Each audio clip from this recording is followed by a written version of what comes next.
Sprinkle, sprinkle. Look at me. It's my twin. This is a different skirt though, and a different top, but a similar style. I thought that was cute. Sprinkle, sprinkle. All right. How y'all doing this evening, this morning, this afternoon, wherever y'all at? I got some gifts. Thank y'all.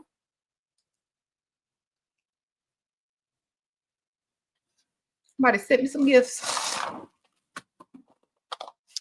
So thank you so much, Miss Julian and Anaya.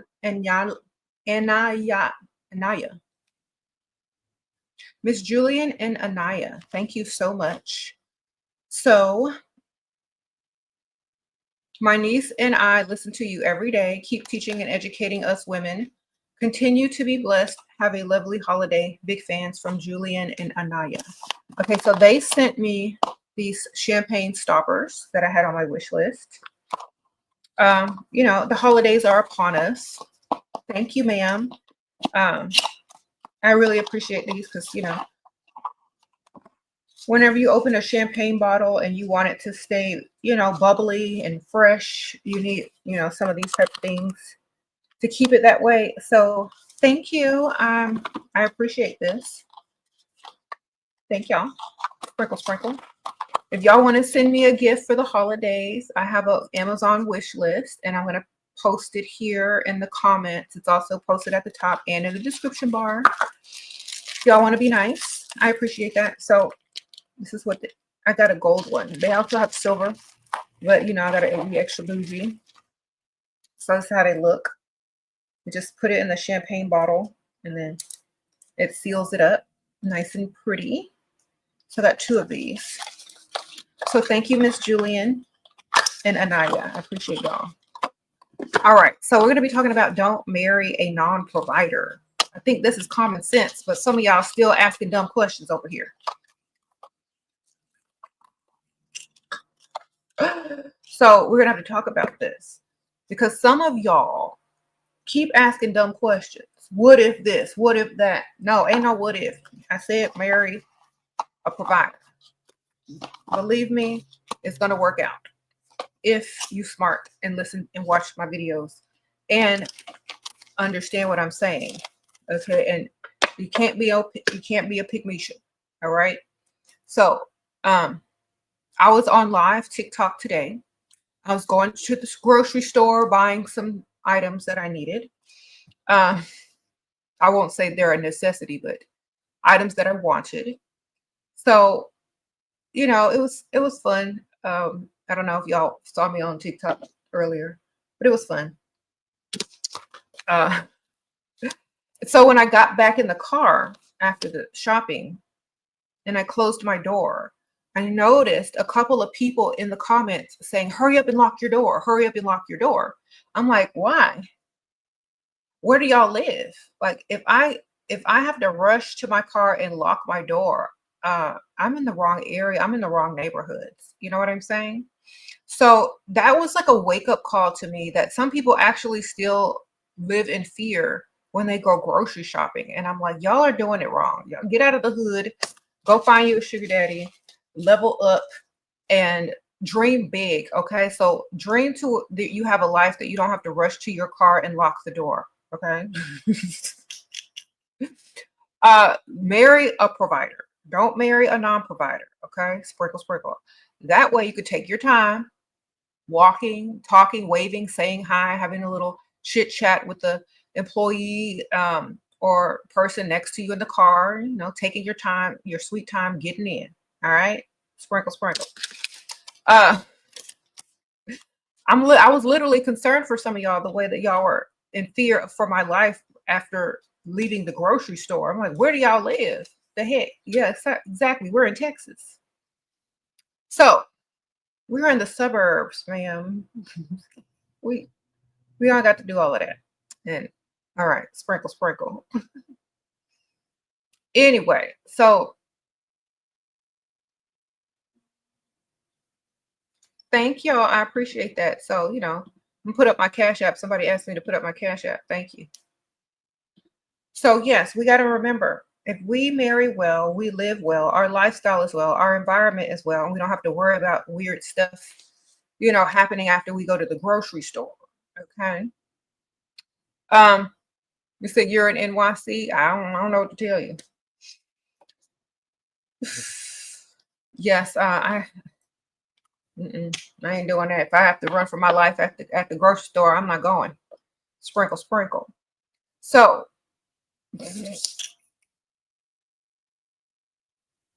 order your stuff online if you're going through all of that. All right. You said most provider men are ugly. So are most bosses and most co-workers. Them ugly too. Which one you want to look at? Sprinkle, sprinkle. All right. What? Uh-oh, Zoe, was that you, girl? Sprinkle, sprinkle. I'm sorry.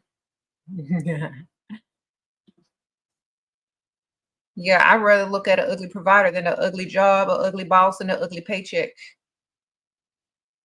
Now, if you got your own business, great. You still gonna want somebody that makes more money than you. Okay, and to provide.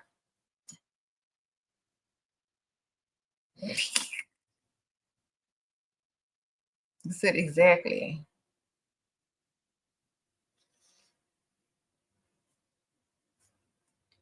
You just quit your job and your paycheck was ugly, Miss Mojo? Oh, well,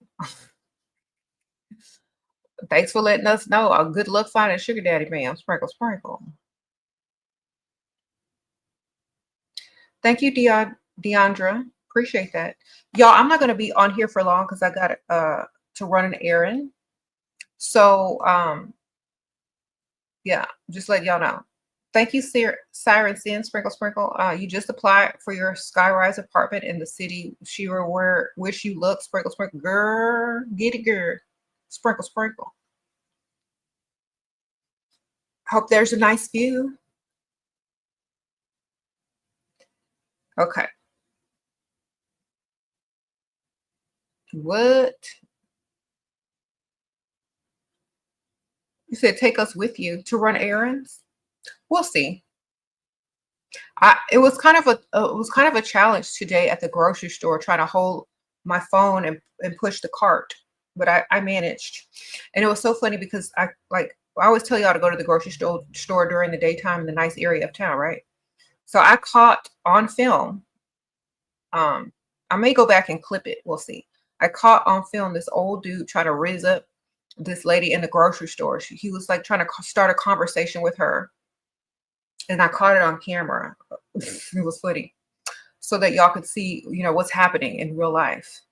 But I'll try to go find it and clip it later. Okay. But I had fun going live in the grocery store, shopping and stuff. I only bought a few things. I bought some champagne, some whipped cream, a sweater lounge outfit, because they have like clothes, like a whole department section of clothes, and some cookies and some tape and wrapping paper for Christmas. There was no real groceries. Thank you, Princess Hannah. Sprinkle, sprinkle. Yes, provider woman for you. Okay, yes. Sprinkle, sprinkle. Okay. So yeah, we'll have fun in the grocery store. You said you like the mortgage prank going around with wives and girlfriends? I haven't seen it yet. What is it? Y'all explain it to me. Somebody put it to me on Instagram. Okay, or tag me. Thank you, High Priestess. Thank you, girl, for being a new member. Sprinkle, sprinkle. Yeah, I didn't really do any grocery shopping. I just got a few things that I needed for today. Champagne vegan whipped cream, champagne, a lounge outfit, and some cookies and some wrapping paper for wrapping Christmas gifts later. We're gonna do a Polar Express night with the kids. So they're gonna have hot chocolate. So they needed some whipped cream, and I got some champagne, and I got some cute loungewear since we're gonna be having like, watching Christmas movies tonight. Sprinkle, sprinkle.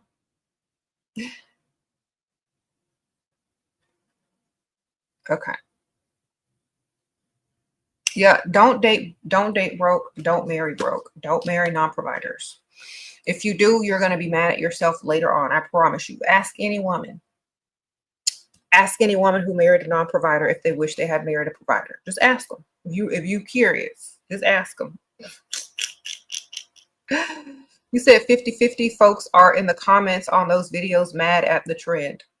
Oh, I'm gonna be laughing. I might do a reaction video to it if I find the original. Somebody send me the original or just one of them that you think I would want to react to. Send it to me on Instagram or tag me in it. What's up?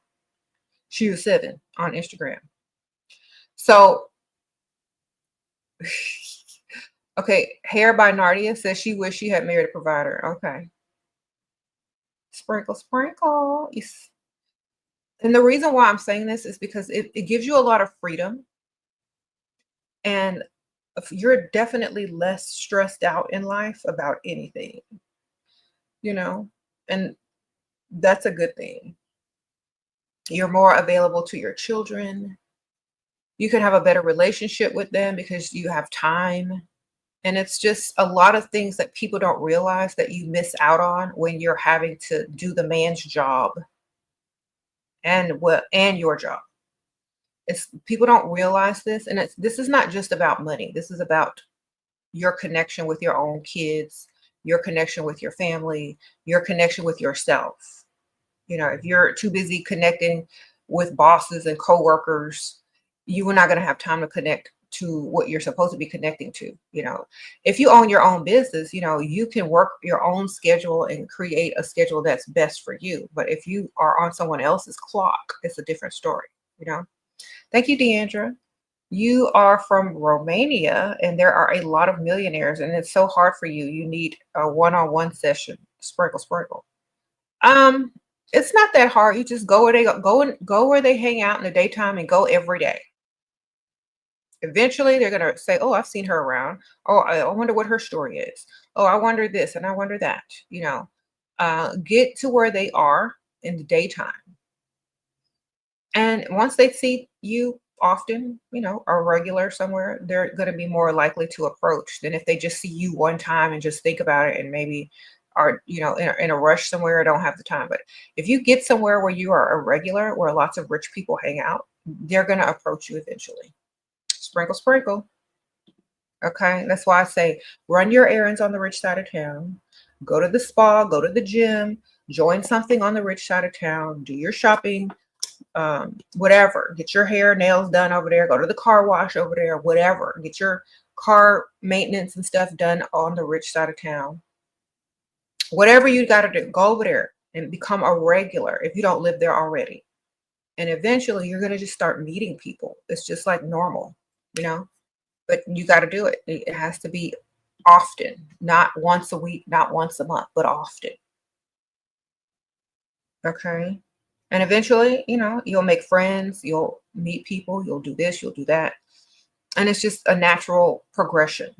Okay. Otherwise,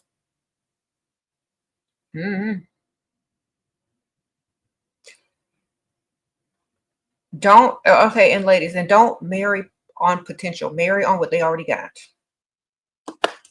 So some of y'all don't understand this, and somebody needs to sit down and tell y'all, stop marrying for potential. Marry what they already have. And don't get mad if you married for potential and they never reached it because of you. You didn't demand that they had reached it before you said I do. Okay, so don't get married to potential. And I know a lot of people have stories about, oh, I married somebody before they had A, B, C, and D. Now, you don't want to have to wait 20 years. Okay. Thank you, Sarah. Sprinkle, sprinkle. You were dating a guy who was giving you everything you needed, etc. But you was too mean to him. Now he doesn't want to talk to me, advice on what to do.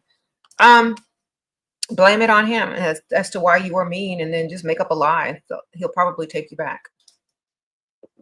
Just girl, y'all know how to lie over here. Just tell him you was afraid. Like, oh my gosh, I'm not really that mean. I was just afraid that if I was too nice, you would take advantage of me.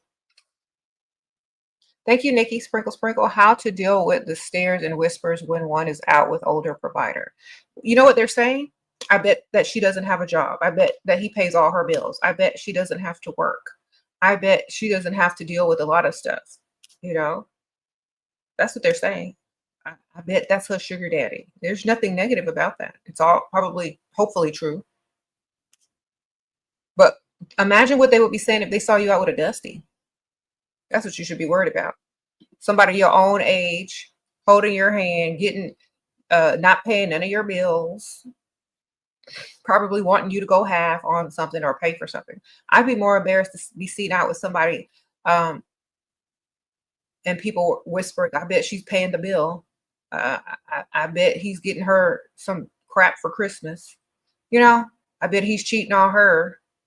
I bet he got 3 baby mamas. I'd rather be sitting next to an old man where I know the conversation is positively financially than being with somebody that they already know is not doing you right or allowing you to live your best life. Sprinkle, sprinkle. That's how you deal with it logically.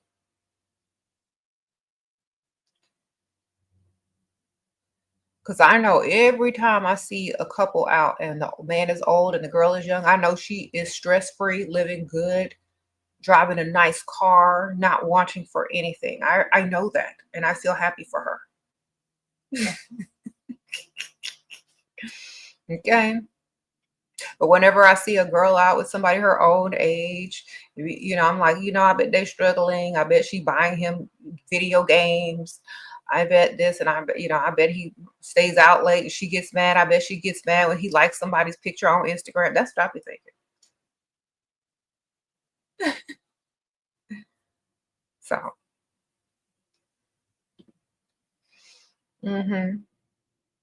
you said your boyfriend tells you should marry, cook, and clean, and you're 21. He's 25, rich, but lives with his parents. Girl, he can't tell nobody what to do if he's still in his parents' house. Sprinkle, sprinkle. Marry somebody that's already made it and can hire all those things, all those domestic workers if they need be. All right. It's like, okay, you want me to cook? You want me to clean? Okay, pay for some cooking lessons. They cost this much money. You want me to clean? Okay, well, just hire a maid because I ain't gonna do that. You rich, you can do it. All right. Plus, yeah, I don't know where y'all live, but yeah, 21 and getting married, that's not good. Wait till you're older. At least 25.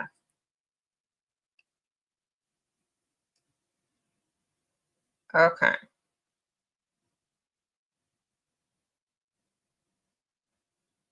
Sure, what do you say specifically when he asks what I'm looking for? Um, I never answer that question for real because they're just trying to get a list of things to check off to get you in the bed. So when they say, well, what are you looking for? It's like, oh, I'll know when I see it.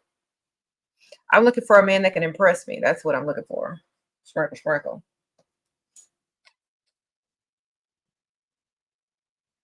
Ain't that what we looking for, ladies? Somebody that can impress you?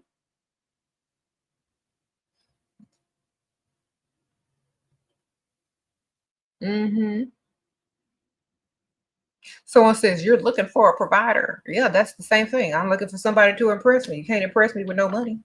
You can't impress me if you can't provide. That's a nice way of saying you're looking for a provider. I'm looking for someone who can impress me. Okay. By the looks of you, if you're leveled up, you look pretty. You look like you got, something going on. The only way they can really impress you is to do the most.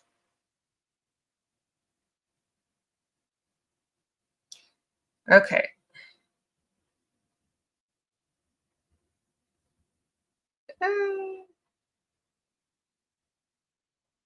You said explain the paycology behind a provider man and why it's so important for us as women. Because it allows you to do what you want. It allows you to spend time with your family, your kids, be stress-free, be more creative because you don't have to rush around and go to work if you don't want to. You can do whatever you want. So it allows you to literally live life instead of spending it hustling and struggling, and it also allows you to respect whoever you're married to more than you would respect them if you had to give them money, you know. So it's a level of respect for the person that you're with if you don't have to help them do the one job that they're supposed to be doing. Okay, okay, Natalie says the man she's seeing is going to fly you out for holiday, but when I realized he didn't book first or business, I said I'm not comfortable, so can't go. Sorry. Thoughts, Shira. Friends say it's too extra. Oh, Natalie, sprinkle, sprinkle. Well, I think that's funny.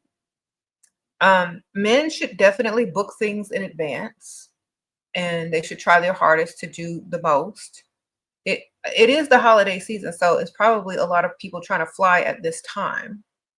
But I feel you. Like, if that's not what you're used to, that's not what you're used to. And he needs to do better next time, or you need to travel another time where he can do what you need him to do.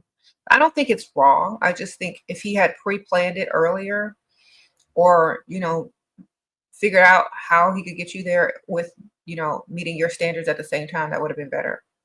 Oh, Lady Lorraine's energy in the house. Sprinkle, sprinkle, girl. How you doing? Yes, y'all go support her Etsy store. She's a subscriber here. Thank you. And she sells oils. Like, look, I have your stuff right here, girl. Pumpkin pie, ma'am. It smells so good. I use this like when I'm just sitting here moisturizing. I mean, smelling like a snack, a holiday snack. So thank you. I use your products every day. It's so yummy smelling. Y'all go check out her store, Lady Lorraine's Energy on Etsy, y'all. Sprinkle, sprinkle. Y'all put y'all holiday orders in. She has other ones too that smell like snickerdoodle cookies, vanilla. It's all types of fruit, melons, and like cupcakes and just yummy stuff. Okay. Lady Lorraine's Energy on Etsy. See? Okay. Thank you, girl. I appreciate you too. Sprinkle, sprinkle.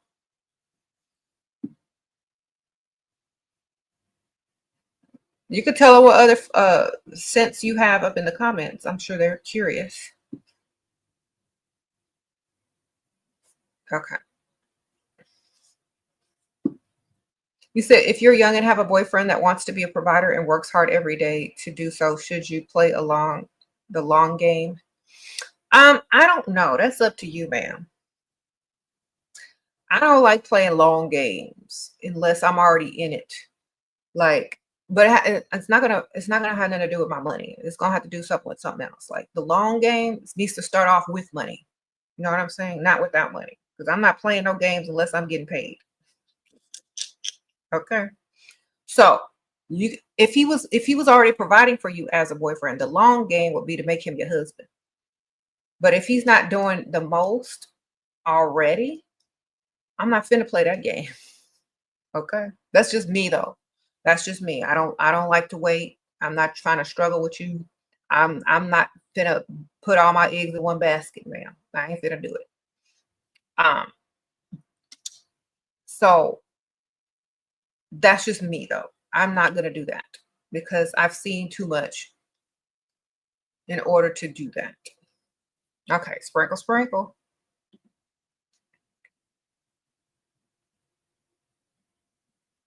Your provider says he does everything to impress me and I don't give nothing in return. How do I give a little bit? It's like, I'm still here. My presence is what you're getting. Because otherwise, if you hadn't impressed me, I would be gone. But what you're getting in return is me to stay. Me to return. All right? That's what he's getting. He's blind or something. If he impresses you, you stay. If he don't impress you, you leave. That's what he's getting in return. You returning every day. Thank you, Giovanni, sprinkle, sprinkle, or Giovanna, sprinkle, sprinkle. How to suggest him to give you money when he is slow-minded. Tell him every time you talk to him, every time you talk to him, Mention that he's supposed to be giving you some money. He's gonna get so tired of you saying it, he just gonna give it to you. Bring it up in every conversation at the start, in the middle, and at the end. Every time you speak with him. If he's that slow, he'll figure it out if you keep telling him. Thank you, unknown user. Sprinkle, sprinkle. What to think about blue-collared men? As long as they're entrepreneurs. Sprinkle, sprinkle. They own their own business, own blue-collar business, great. Okay. Blue-collar business owner. That's what it, that's better. There you go. Because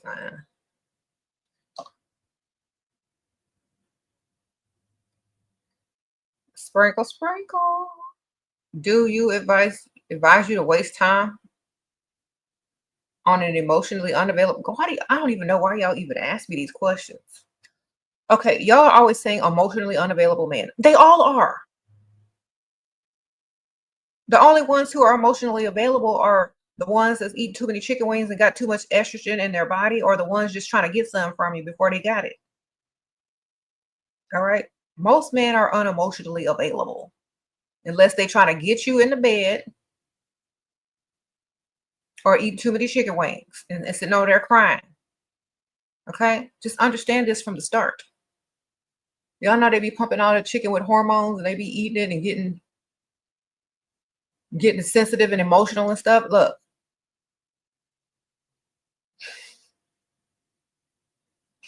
Or unless they pretending and acting like something so you get in the bed with them. Look, they're all unemotionally available. Just stop trying to make them into women. They should be available for work, providing, protecting. Okay. The only time they pretend to be emotional is when they want something from you so you can shut up and give it to them. Sprinkle, sprinkle. Thank you, Mr. H. I appreciate that. Y'all already know this. Why do I got to keep telling y'all over and over? Y'all want a bestie? Y'all want somebody to listen to your trauma dump every day? And I don't think so. The only reason they're going to listen to whatever you're talking about is if you finna give them some.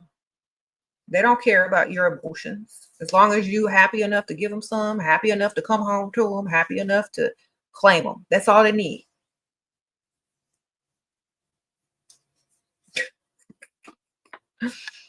All right. You want an emotional connection? Stop giving him some. He'll act real emotional and try to connect with you on some other level. Okay. Oh, who this is? Hello. Hey.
Sorry, y'all. You know how people are when you on the phone, they want to get off. Thank you, I Heart Caroline. Sprinkle Sprinkle. Yeah, I muted it. Sorry, y'all. Didn't want y'all to hear my conversation. Okay.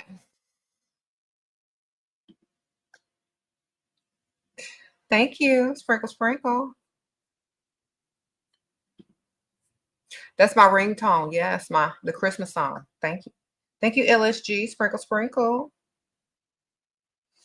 Any plans to collab? You know, I was going to wait till after the holidays to reach out to people because I know a lot of people are traveling and they're doing their Christmas shopping and blah, blah, blah, blah, blah. So I don't want to really do any collabs until after the holidays, like as far as people that I don't really know.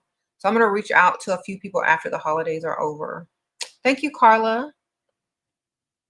You've been listening to your advice the last month and it helped you get rid of the dusties. Just want to say thank you for all that you do for us. Oh, thank you, Miss Carla. I appreciate that. Well, I'm happy to help you get rid of some dust. Thank you, Mr. H. Do you think boob job is or perfect skin first? I say work with what you already got first and foremost, because you know, sometimes everybody don't need the same stuff. Like, you know, you can work on your skin right now for free.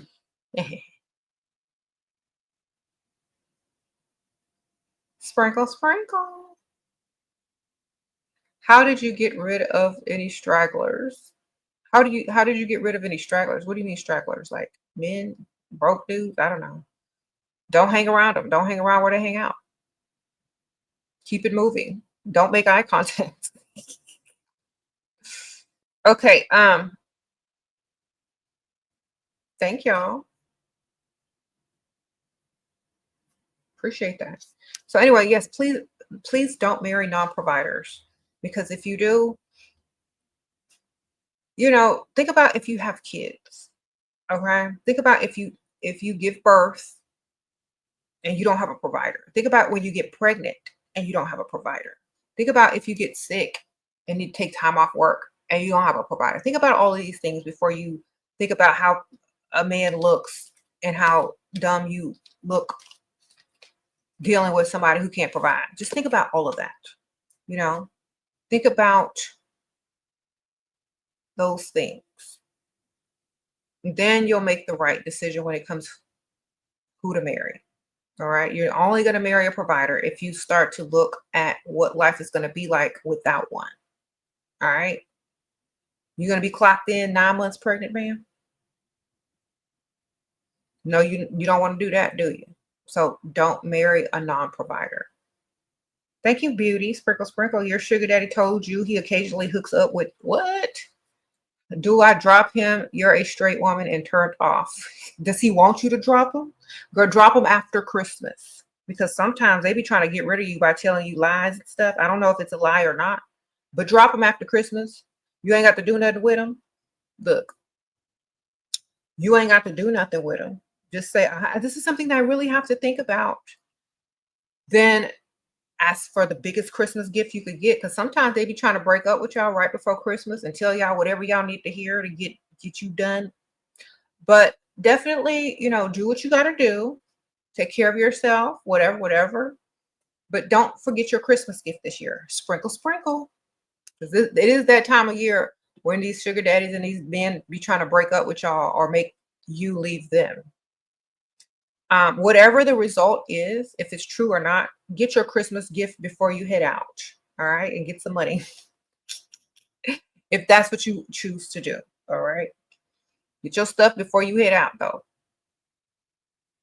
I don't see any problem with getting your Christmas gift if you choose to head out, but make sure you collect before you leave. Sprinkle, sprinkle.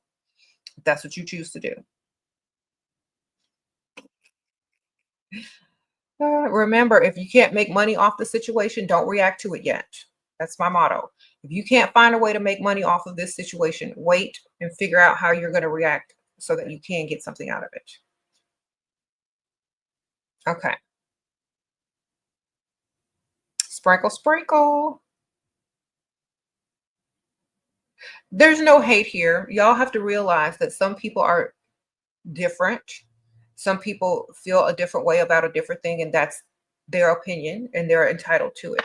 That's number one. Number two is, even if it was whoever it was, they're still entitled to react the way that they choose to react. So saying that, make sure you get your Christmas gift before you make any decisions. Sprinkle, sprinkle. Make sure you get your Christmas gift before you make any, whether it's a man, woman, whatever, trans, non-binary, whatever the person is, get your Christmas gift before you react to it. Sprinkle, sprinkle.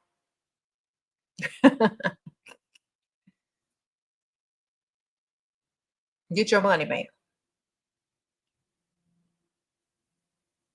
Okay.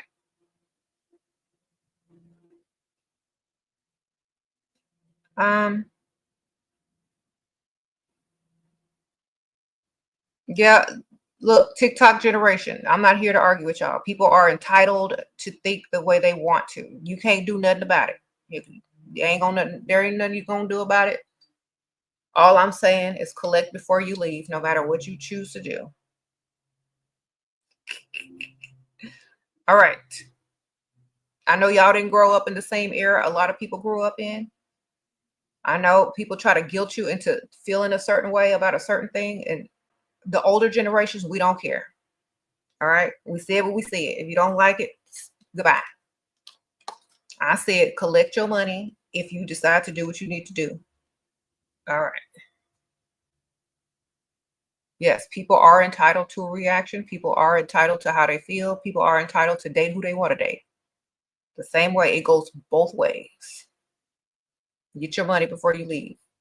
If you choose to leave. If you choose to stay, get even more money every day. Because if somebody is randomly hooking up behind your back with anybody, you need to be living your best life and having options whether you want to deal with that man physically or not. Okay. Sprinkle, sprinkle.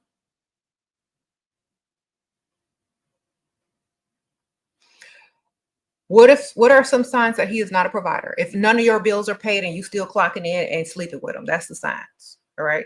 If you sleeping with a man and you still work and you pay your own bills, he's not a provider. That's the sign that he ain't providing. And you with him. If you meet someone, they should automatically start providing right away, whether it's, do you need anything? Can I get you anything? Where do you want to go? Anything. It's on me. No, let me pay for that. Let me handle that.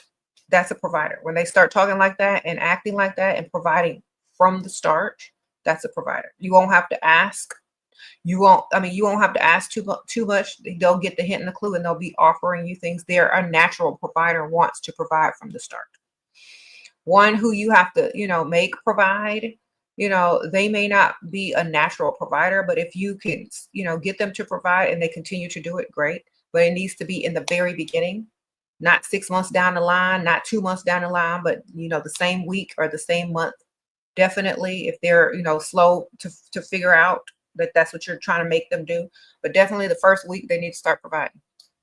Thank you, unknown user. Any tips on how to be less aggressive and more feminine? By making sure every reaction is for your best interest and you're not reacting out of emotion. So unless your emotion act is to get money, your emotional act is a ploy to get money, then great. But you need to think, how am I going to get the most out of this? And then you react in a feminine manner to do it. Okay. Smile, wear more feminine clothing, make sure you smell good, you look pretty, all of that. All right. Thank you, Pretty Brown Eyes, Sprinkle, Sprinkle. How to handle other women trying to put themselves out to your man, stay unbothered while shopping. And this girl tried to drop something when he walked past and I walked up to him and started smiling. Oh, and then walked up to, honestly, I don't care about anything like that. Like, I don't go shopping with my man. I just get the car, the money. You know what I'm saying? So, I couldn't answer that for you because I don't know. Like, honestly, I wouldn't care. Like, it wouldn't bother me. I mean, I look too good for anybody to even be affected I would just say, oh, that's nice. And if he was old, he probably would have trouble bending down, picking it up anyway, ma'am. I don't know. I'm just gonna watch and laugh because it's not gonna bother me. I'm not insecure at all. Thank you, Willie. Sprinkle, sprinkle. Advice for a wheelchair user: attracting isn't the issue. Going to their social networking events can be awkward because of ignorance. How do I have your own hustle? Okay. So you look cute in a wheelchair. Okay. Be like, you gotta, okay, if you in a wheelchair, you gotta have a little edge to you. You gotta have a little style. All right. You gotta be like that wheelchair don't exist or it's your spaceship. Like literally. Like like literally. Have a little extra bling, a little extra style in your clothes. Those stuff needs to be top tier. And you need to roll around in that wheelchair like it's your spaceship, ma'am. Sir. What's your name? Willie. Sprinkle, sprinkle. Act like you got an extra, act like that is your like honestly, like y'all can't even. I would be acting like it was a privilege to have one. I would be acting like it was a privilege. I get to sit down and roll around. Y'all got to stand up on them in them shoes. I know y'all back hurting and stuff. You know, wheel around there like it's a privilege. Sprinkle, sprinkle.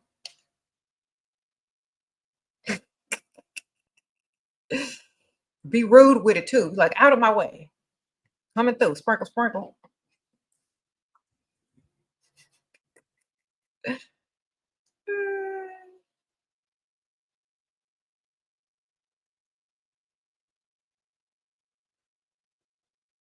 Like sexiness rolling through. Sprinkle, sprinkle. Excuse me. Own it. Get you some letters and put SRT on the back and be like, what's SRT? Sexiness rolling through.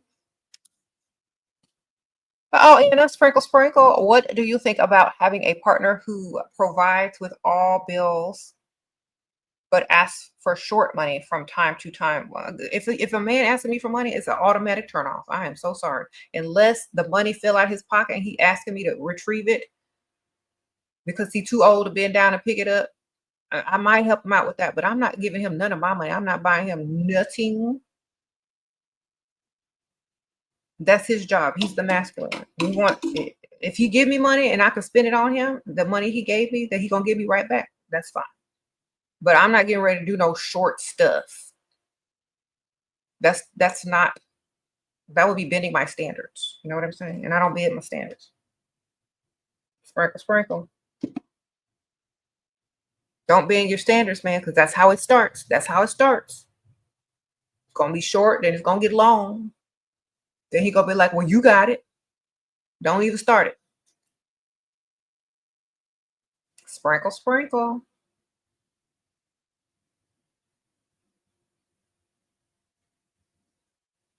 He said he's trying to manipulate you. Yeah, don't even let him test you, man. Just say, oh yeah, I'll pay for it. Make sure you put a little extra in my account every month so that I can get the short stuff with your money. Make sure he know you not the one. You said that's called balance. No, that ain't called balance. That's called manipulation. If you the man, pay. Thank you, unknown user. Sprinkle, sprinkle. What if you're insecure about your smile? Then don't smile, ma'am. Grin. All right.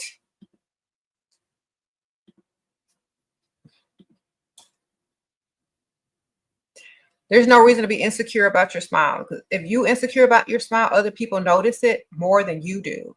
And then they start looking even harder. Advice for 47-year-old. Look your best and every time you leave the house, ma'am. Sprinkle, sprinkle. Look your best every time you leave the house. They're like, older women have no problem pulling men. I just saw one in the grocery store. Okay. The dude was old. His hair was white, but he had money. She was probably about 45, 50 years old, and she was still pulling in the grocery store. It's still pulling.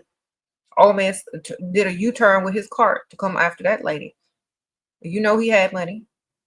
So date older men. Look good every time you leave your house. You're going to attract somebody. Okay.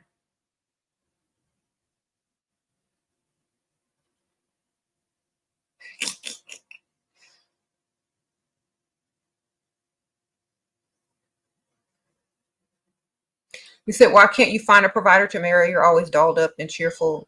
Only Dusty's approach. Go to the rich side of town. Whoever you bump into over there, talk to over there, they're going to have some money. They're going to be providing. Get to the side of town where there's no dust. That's it. I'm not running into no Dusties where I live.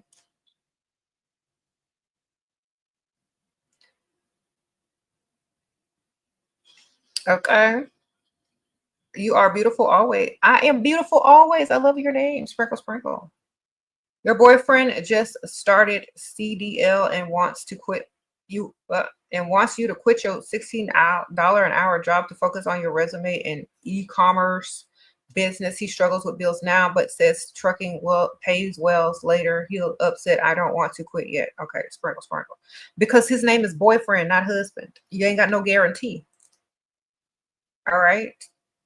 And honestly, I don't know how I feel about dating truckers because they be on the road a long time.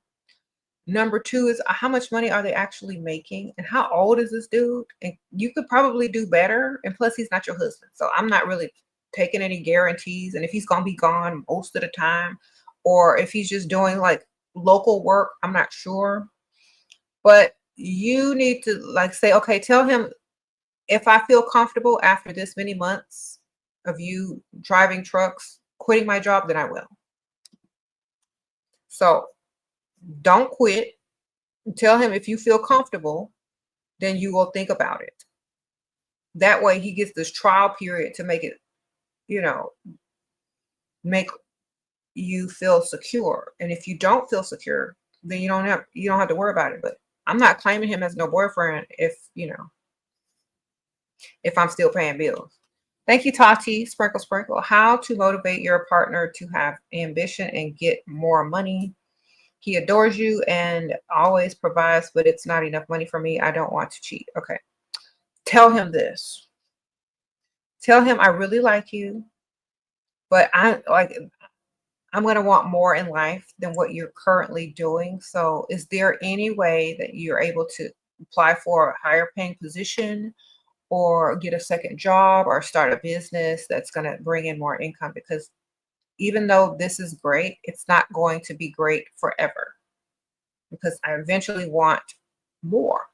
I think if you're honest with people, especially if that's your man or your partner, they're going to listen to you and they're going to take it seriously into consideration because if they really love you, they know you telling them the truth.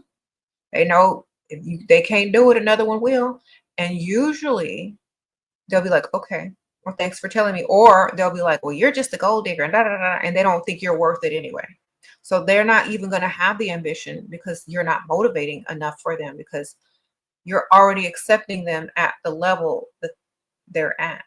So if you tell them you're no longer accepting this level, they're going to have to rise up if they really want you. You know what I'm saying? Because they already know you can go out and get another one. They already know it. But if you settle for them and whatever they're doing and it's not the most, they're going to think it's good enough for you and they're not going to want anymore. They already think you're happy. So this is why a lot of wealthy men date women who like money because they push them to the next level. So go ahead and push him to the next level so he can get some money.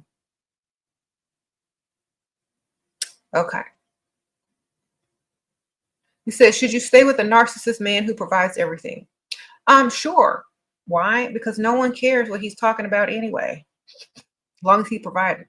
Like, y'all have to remember, you don't have to listen to what people say. You don't have to believe nothing they say.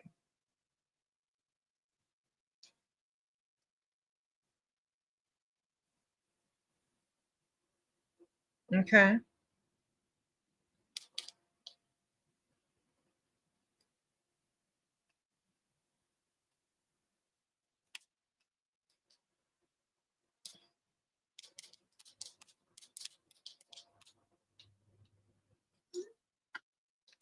You said you don't stay with a narc. I don't even notice if they're narcissistic or not because I'm too busy doing what I gotta do.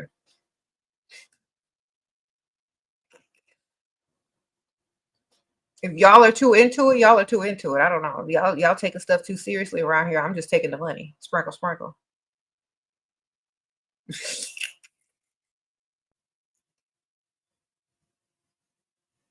I don't know what y'all be doing. Y'all be doing too much. Okay.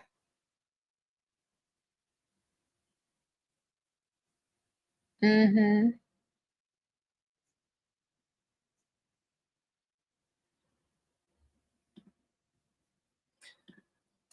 I think some of y'all are not understanding the assignment,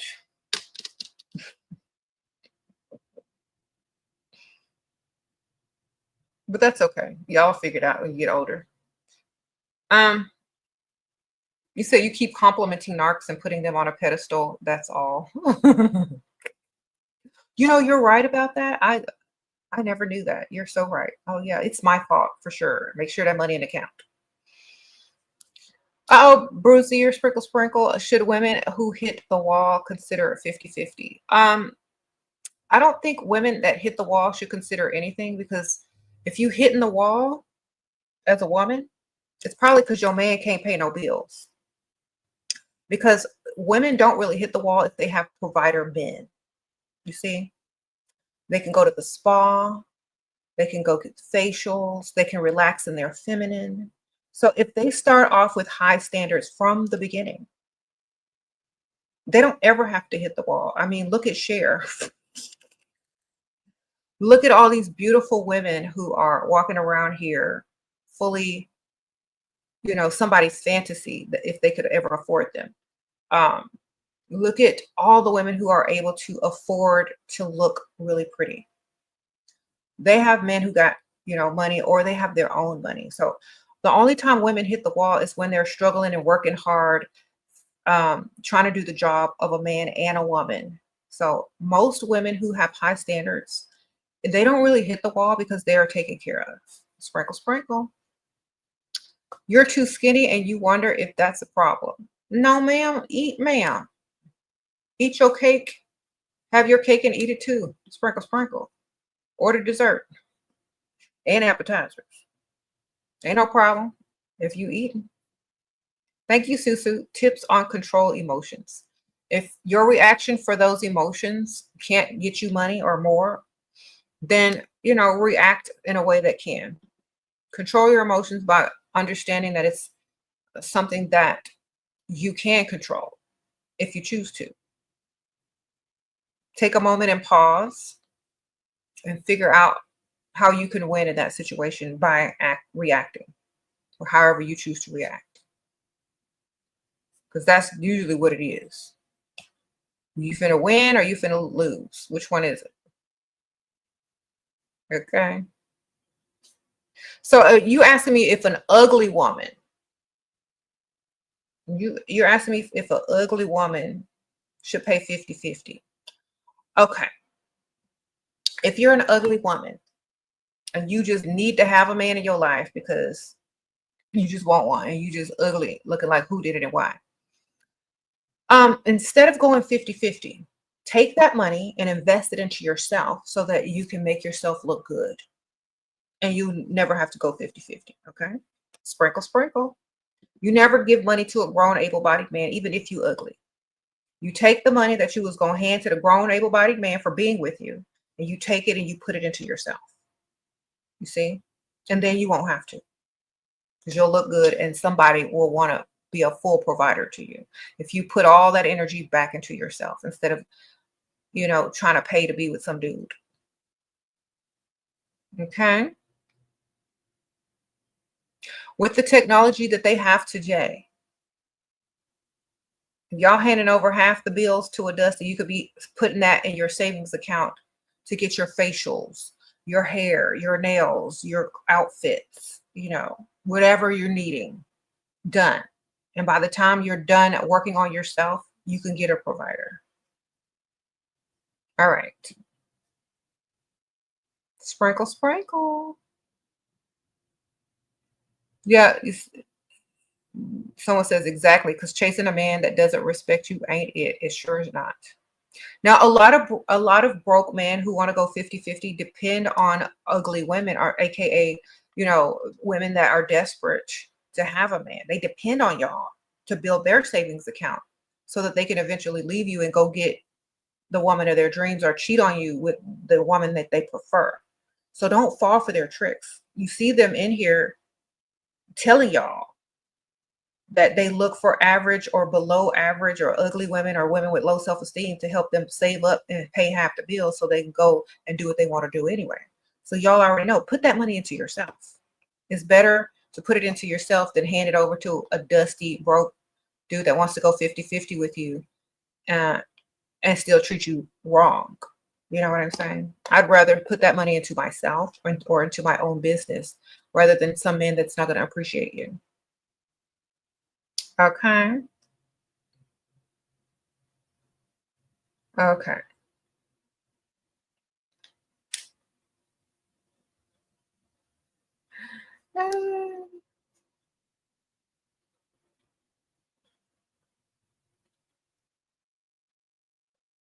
You said, how do you get a man to like you? By looking good. Sprinkle, sprinkle. That's it. That's all it takes. Men are simple creatures. You look good and they can afford you. That's how you get them.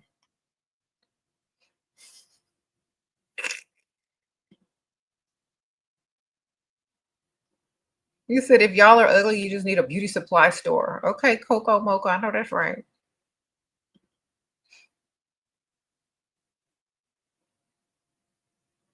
How to make him do what you say. You can't, man. You can't make a grown man do anything you say. All you can do is say what you need to say, and if you don't do it, go get it done somewhere else. All right?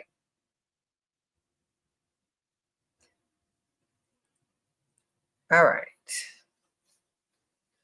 You won't have to repeat yourself again if you don't need him no more, now will you?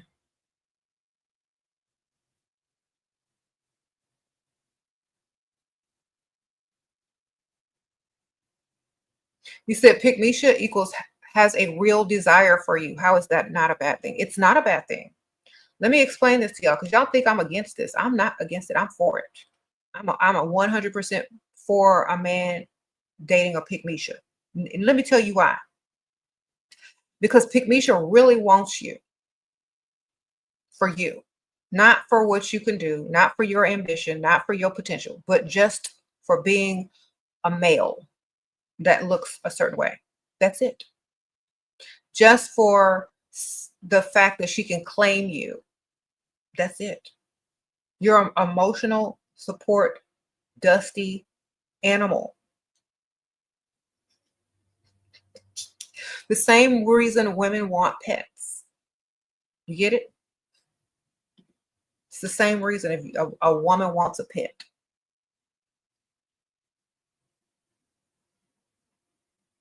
When you adopt a pet or an animal, you don't expect that animal to do the most for you. You don't expect that animal to get up and provide. You don't expect that animal to do nothing while you're pregnant, because you still got to feed it. You're going to get up every day, clock in 9 months pregnant to feed your cat or your dog because it needs cat food, right? So when a woman only likes a man because he's a male, because he's someone to claim and say, look what I have.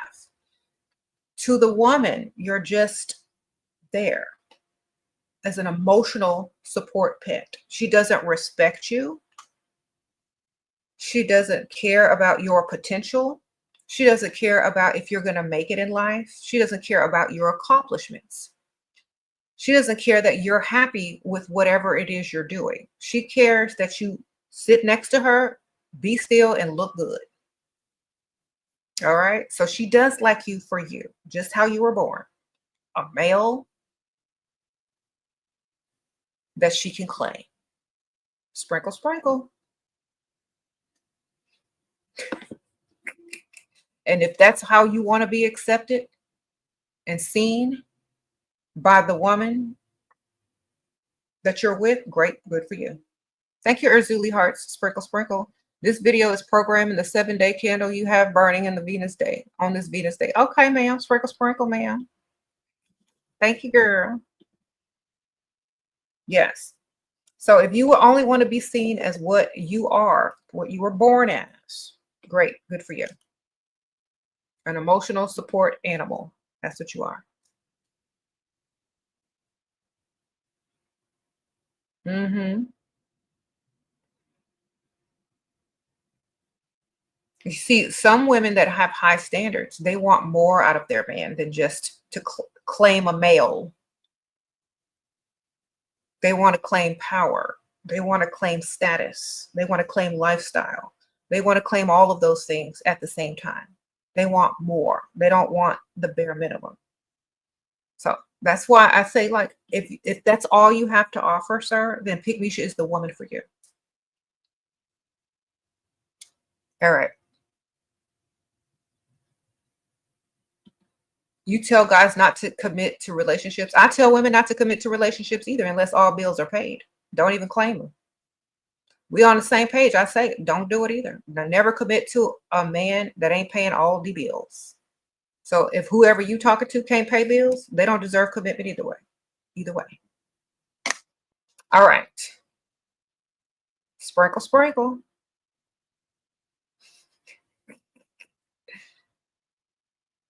You said never ever. Exactly. I'm not claiming you unless you claiming these bills. Done. You said, what do women want? More. Exactly. What do men want?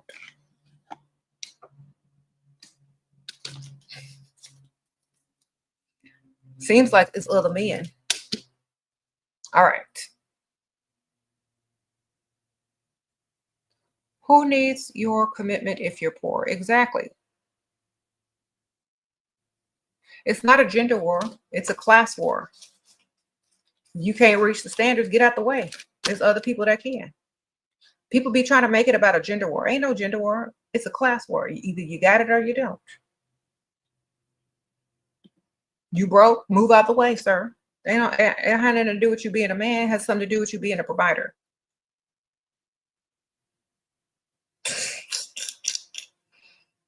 All right.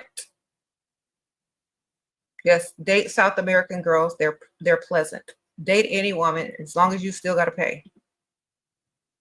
We're global over here. We're on the woman's, looking for a provider. If you can provide there because your money is worth more there, great. But if you can't provide here because your money ain't worth nothing here to us, great. Either way, you're provided.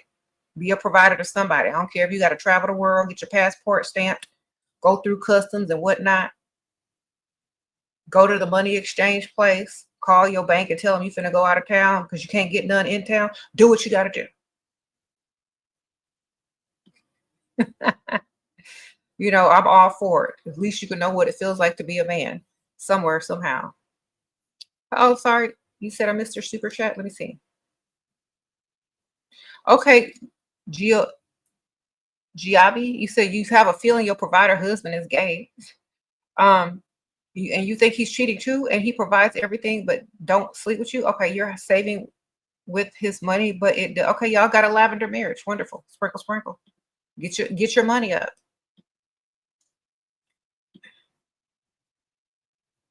Get your money, man. Let me see. You said I missed another one.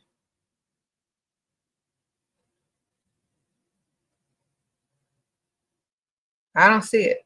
It hasn't come through yet. All right. Thank you, girl.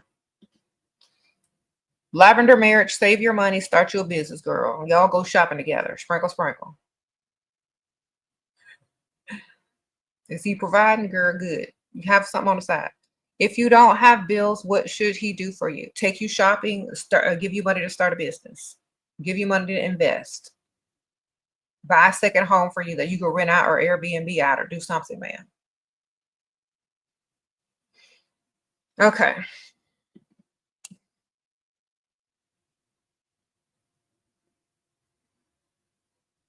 Sprinkle, sprinkle.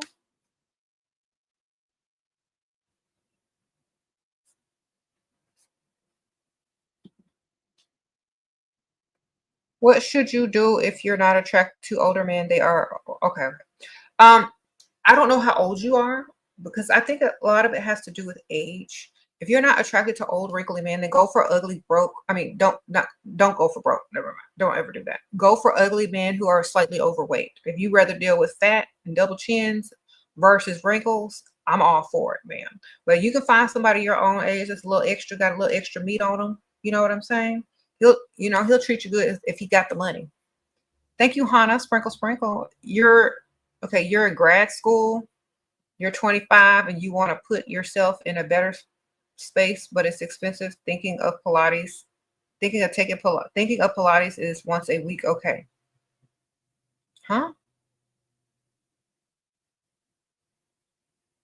Okay. What does Pilates have to do with putting yourself in better spaces? Are you trying to meet women or men? If you're trying to meet women, great. Go to like a private Pilates studio that costs money. You'll probably meet women, but remember, women aren't quick to be your bestie, especially if, um, it's different age ranges, unless it's in a more social environment, or unless you become like a regular every day and you get to know each other and become friends. And da, da, da. Um, but definitely do put yourself in better environments. Just remember, you're gonna have to go there for a while before people warm up to you and want to be friends and stuff like that. Okay. All right. All right.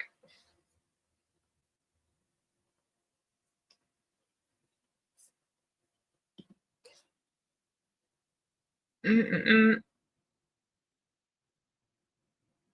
You said they're too fixated on what a man looks like. Yeah.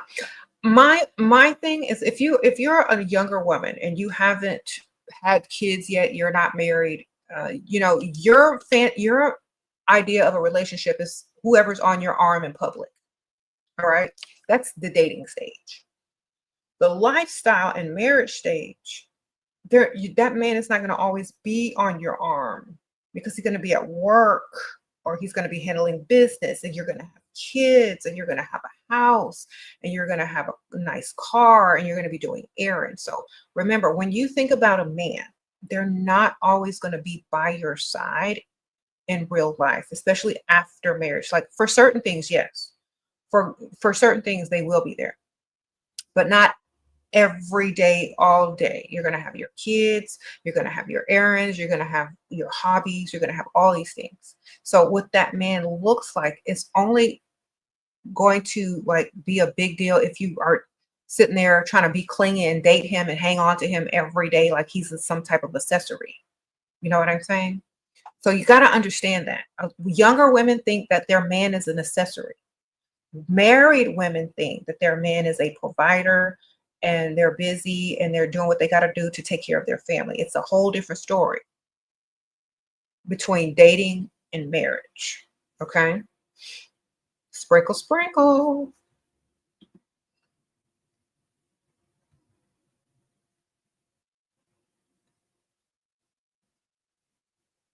So, what y'all are imagining in y'all's mind is you standing next to this man all the time. No, that's not how it's going to be after you get married and have kids. Sprinkle, sprinkle. David slowly started to understand he can't impress without money. Girl, he already knew that from the start. He's just trying to be seen and be heard because don't nobody want to hear or talk to him. Thank you, Ariel. Sprinkle, sprinkle. Can you use you as a sprinkle, sprinkle fairy in the children's book? That's my money. No, ma'am. Sprinkle, sprinkle. Can't use my character.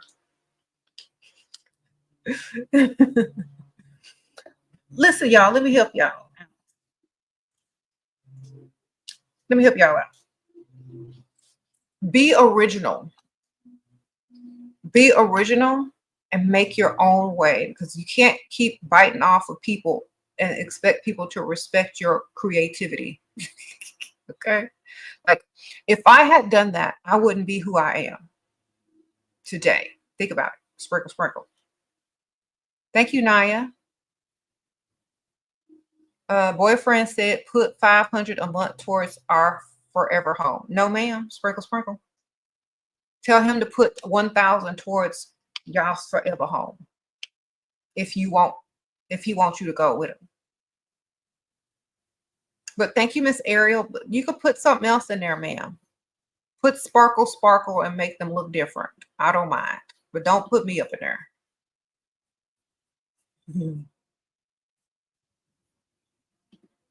So,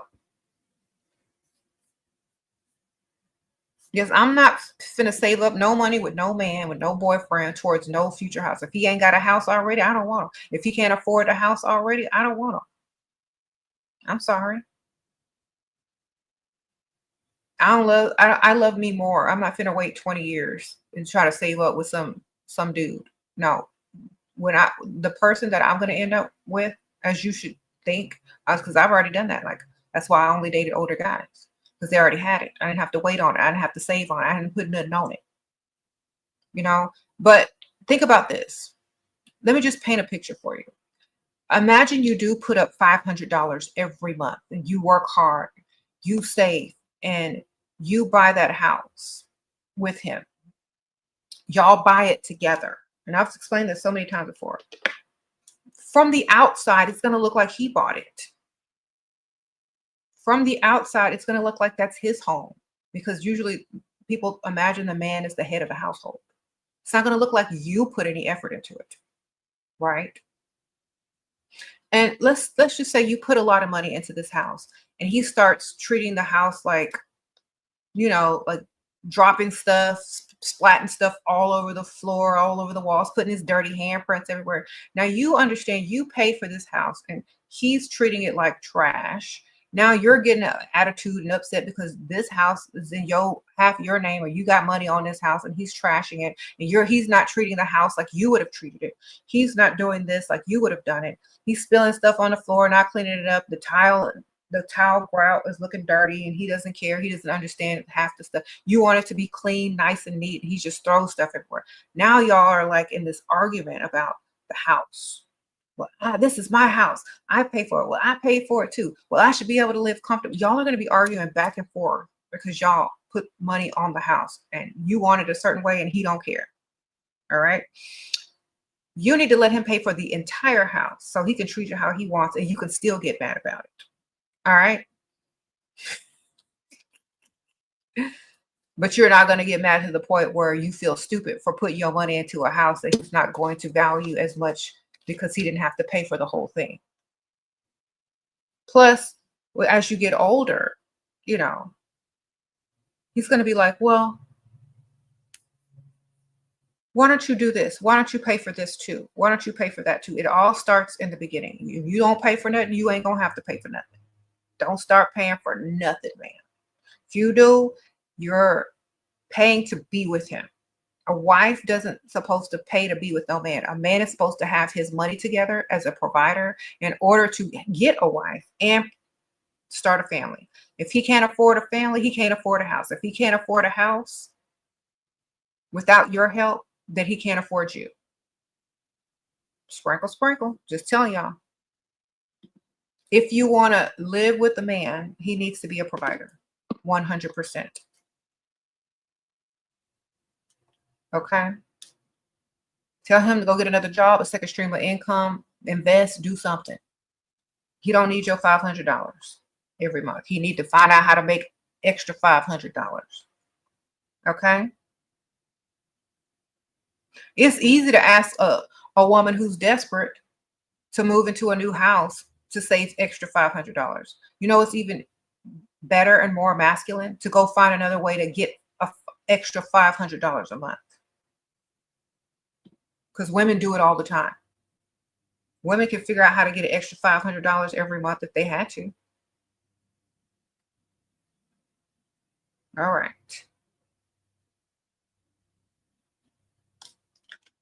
Nope, nope, nope. Okay.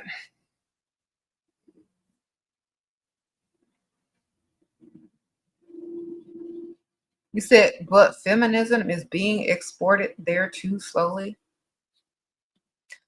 The only reason that women claim feminism or feminism this and feminism that is because women didn't have all their rights So men just looked like they had more and was smarter and could do better. But when you strip away someone's rights or never give them their rights, of course, someone with full rights are going to look like they're more superior. But you put them rights equally, the woman is literally more superior. But since we are in a patriarchal society that y'all built, we just gonna keep profiting off of it. Plus getting everything we want. Sprinkle, sprinkle. Uh-oh, that Florida girlie, sprinkle, sprinkle, have a date night with a CEO guy asking for friends with benefits. Girl, I'll hang it up. Don't even text back. Sprinkle, sprinkle. The reason why I'm saying that is because, listen, before you get mad, that's how you're going to remain. That's how you're going to stay. That's your title. That's what he has you saved under in his phone. You can't move past it. You can't get out of that situation unless you leave on your own and accept it. Women that do this, they always come back and ask me how to get out of being the friends with benefits and want something more serious. Ma'am, you accept that title. That's what you are. That's what you remain. They don't want you. They just told you from the start, that's all you ever gonna be. Don't even try to step out of bounds. That's what they're telling you right now. Now, while you're wasting time with a man who will never level you up in position, if he's going to pay you, great, whatever. But you could literally be dating a man who's going to give you more, plus the type of situation that you want. But if you're going to waste time with a man who only sees you as that, that's what he thinks you think about yourself. And that's what he thinks your self-value is. So never accept that. Even if you really want to, never accept it, because that's what you're saying you are. And a lot of these guys that y'all are meeting online or whatever, that's all they're looking for. That's it. That's why I tell y'all don't meet people online. That's all that they're looking for. That's the only thing they're looking for. That's it. And you make it bad for other women who are online, seriously thinking they're going to find some true love or whatever. And I don't think they should be online looking for that anyway. Because women that accept being friends with benefits with these dudes for the least, it's not valuing yourself as a woman. Even if you are going to accept that, don't tell him you are going to accept that. Say, I don't feel comfortable with the title of friends with benefits, but we can go out on a few dates and see where this goes. You get it? He's not going to label you and put you in the category that he's trying to put you in. You know what category that is. Sprinkle, sprinkle. All right. Nicole says dating tips for someone who is 40 years and have no kids. Go to the rich area of town, mingle, join stuff, meet people there. When you go out on dates, don't tell your life story. Mystery is the key. Date someone much older than you. Sprinkle, sprinkle. There you go. Usually if you date a man that's much older than you, he don't want to have no kids because he already had kids. If you're 40-something years old, you're still young enough to look good on their arm when they're old and could travel and do all the fun stuff. Okay, so you need to date older guys who already have kids that are grown. You'll be good. Sprinkle, sprinkle. If you want kids, I don't know if you want kids. If you want kids, then you need to date somebody that's about 50, 60 years old because they still have kids. Why? You don't want to date anybody your own age because they're probably going to be looking for someone younger. All right. And they're not probably going to be a full provider. So date someone older who's able to fully provide and accept you for who you are. Okay. Sprinkle, sprinkle.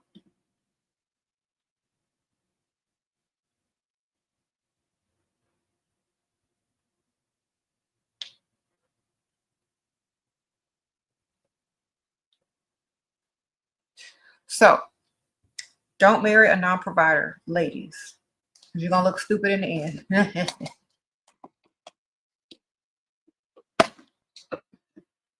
And also think about this.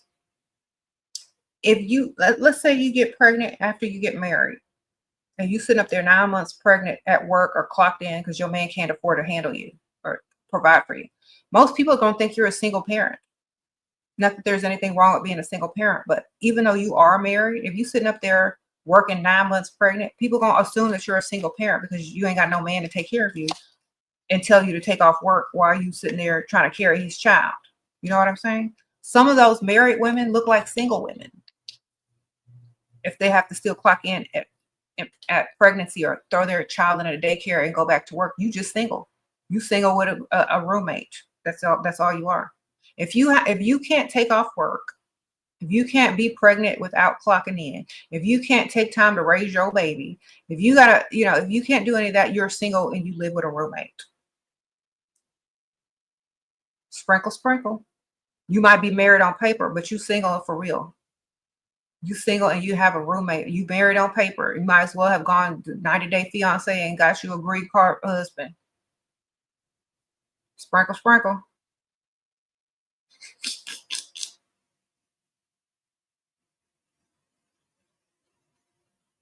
All right. See, some of y'all be trying to play Barbara the Builder and build your man and put money towards a house, and you still working at 9 months pregnant. Y'all kids be born premature with health issues because you had to clock in when he was supposed to be provided for you. If you can't do it all, get out of the way. Let somebody else come through.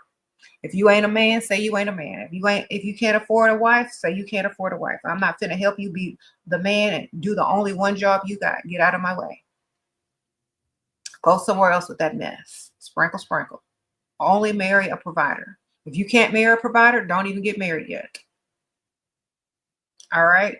Level yourself up. Put all that money into yourself and go and attract a provider and then get married.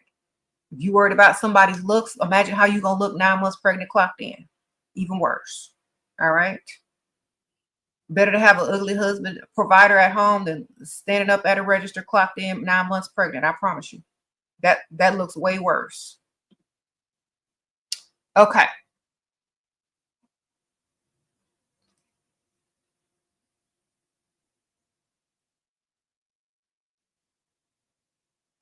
You said, what about same age providers? If you don't need them to provide for you and they're the same age, great, because you got your own money. But same age providers usually leave you eventually for someone younger because they can. If you're always the younger one that looks good and they're the older, there's a better balance that they will probably stick around, because you got more options than they do. If you were here yesterday, another woman who had a same age or a younger person provider, he left. He started providing for somebody else. So you could do what you want, ma'am, as long as you have a backup plan and another one on the side. You can date a same age provider, but have a backup, ma'am. Sprinkle, sprinkle, because they probably will. So if you're gonna date a provider your own age, have a backup provider.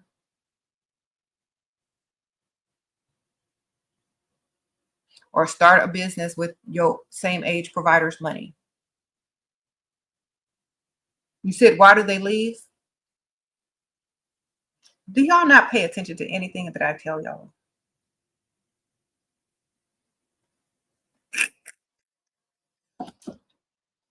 All right, ma'am. Let me explain it to you. You ever seen that couple at IHOP, the old man and the wife that looks 10 times older than he does? You ever seen the old man and the old woman at IHOP or Denny's at breakfast together? He's got a tan. His hair's still in place. He's still looking good. He still has muscle tone. He's about 65, 60. Do you see his wife? What's she looking like? She's got all white hair about this short, giant glasses on.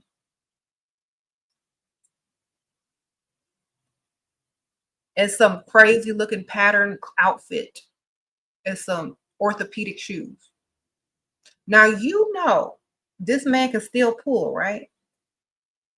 Younger women, maybe in their 40s, maybe in their 30s. This woman sitting there shopping at wherever store she's going to for her grandkids. You know, joining her knitting circle, crocheting blankets and whatnot. It's a whole different story after a certain age. All right. It's a whole nother story after a certain age.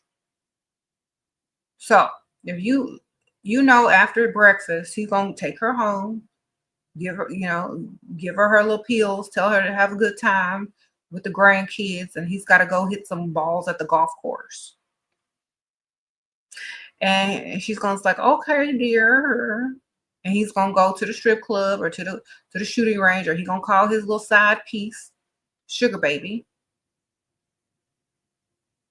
and they gonna beat up. But this is they're the same age. 65-year-old woman versus a 65-year-old man. There's two different things. So I'm trying to fast forward y'all so y'all can see what's gonna happen in the future. If you date the same age or you marry the same age. Uh-oh, is lover okay? He said he can't be HB because of, I don't even know what that means, ma'am. As long as he getting you some money and you safe. I don't know. Y'all be using too many initials. I don't know what y'all talking about. But thank you, Sprinkle Sprinkle.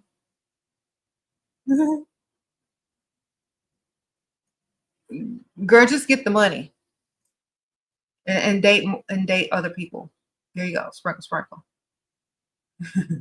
Get the money and date other people if he can't give you everything you want. There you go.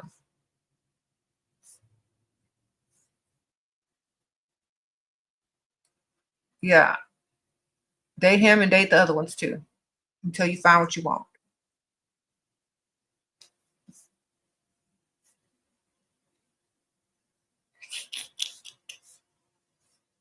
So y'all are only thinking about today. Y'all aren't thinking about 10 years from now or 15 years from now. Y'all thinking about today. So when you marry somebody your own age as a provider, it's not the balance is not going to remain like that way. Okay. So let's say you're 65 years old, you need hip replacement surgery, blah, blah, blah, blah, blah. This man out there doing the most with these sugar babies, trying to go on vacation, lying, saying he got to go on a business trip, whatnot, whatnot. How you gonna feel then?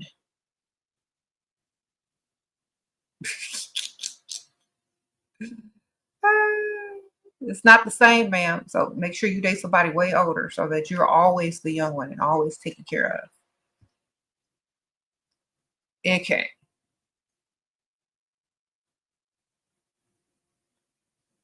Ask these young ladies in here, all these older guys that are still married, how often that they approach them. Ask them. But excuse me, people in the comments, I know you're a young lady. When you go out, how many older guys approach you that are married? And how often? Every day? Oh, wow. Every time you go out, every time you go to happy hour, every time you're where? Oh, that's interesting. Yes. Mm-hmm.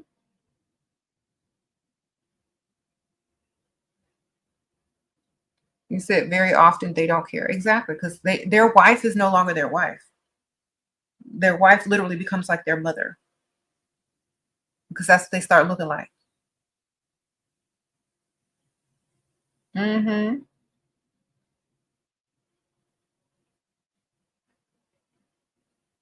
What what if he's a year younger and super overweight and likes you more? Well, get his money, ma'am. Sprinkle, sprinkle. You said what? They be crying out about these young, handsome guys that can't handle it anyway, but keep doing it. I know. I don't know, y'all. Save the young and handsomeness for boyfriends that you're not serious about. Save the older, less attractive for marriage so you can get everything you want in your life. Sprinkle, sprinkle.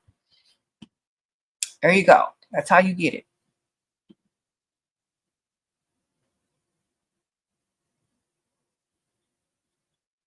You're 23 and date a 40-year-old and he definitely spoils you, but now he wants intimacy. You don't want to. You basically gave him false hope. What do I do? Give him some more false hope. What you doing? Sprinkle, sprinkle.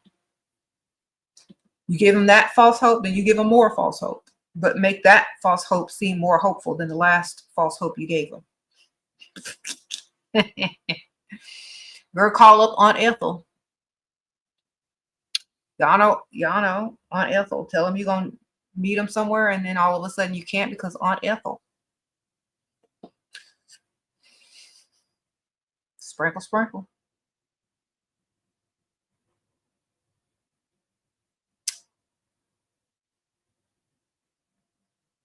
Yes.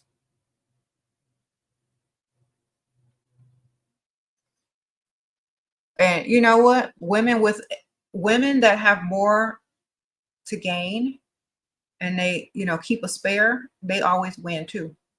Sprinkle, sprinkle.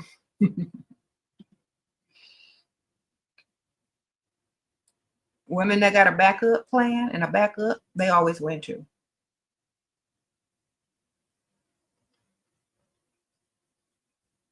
Yep.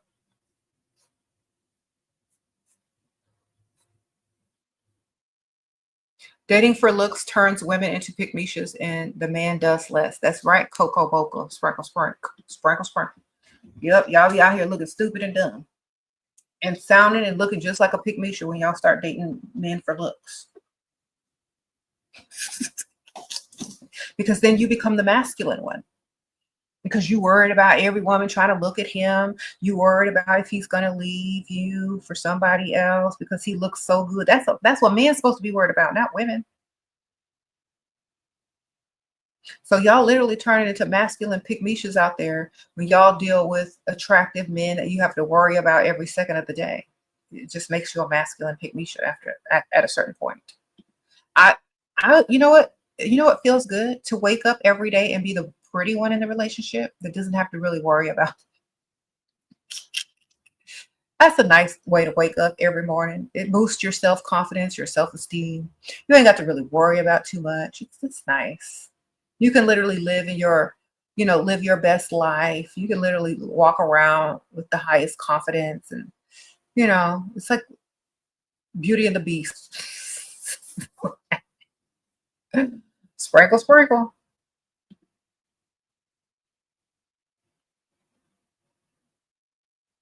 Okay. But see, most of y'all who are with a handsome man or an attractive man, y'all start to feel more insecure each day. Like, am I pretty enough for him? What if there's prettier girls out there?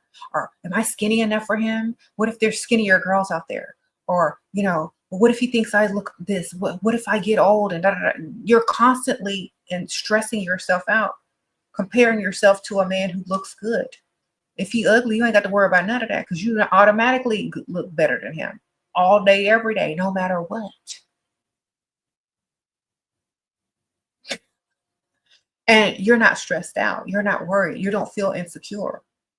You're just like, I'm the best. I look good. He ain't going nowhere. A, B, C, and D.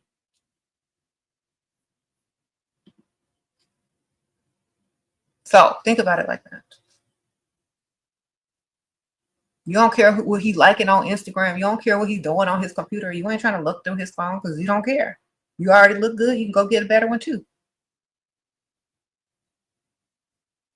Okay. It just takes a lot of stress off the relationship when the woman looks better.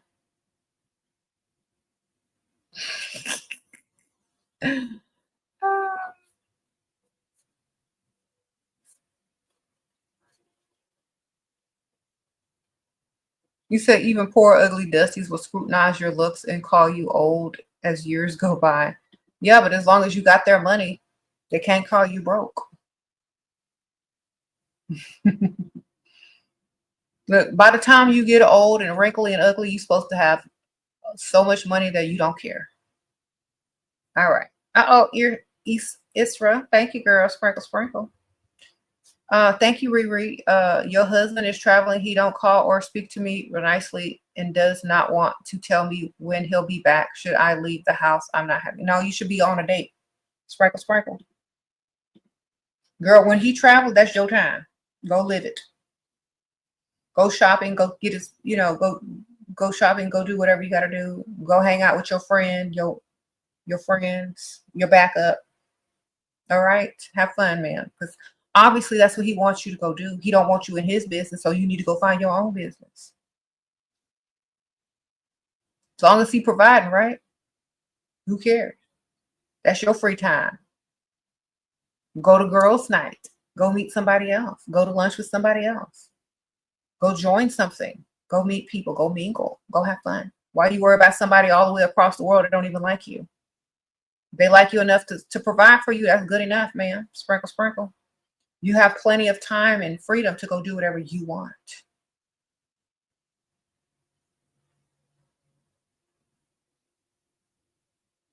Let me tell you a secret, ma'am. If you stop worrying about what he's doing, stop trying to call him, stop nagging him, that's when he's going to start doing exactly what you need him to do. Because if you ain't checking for him no more, then he's going to be wondering what you doing.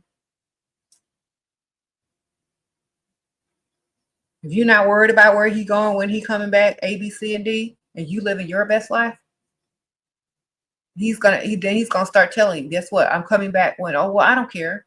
Well, I'll call you later. Well, if you do, you do. If you don't, you don't. Start acting like that, man. Stop caring. As soon as you stop caring, that's when they start. Sprinkle, sprinkle.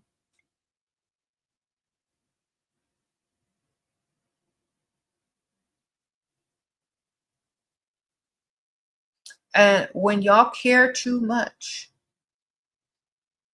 they don't care at all because you care enough for both of y'all.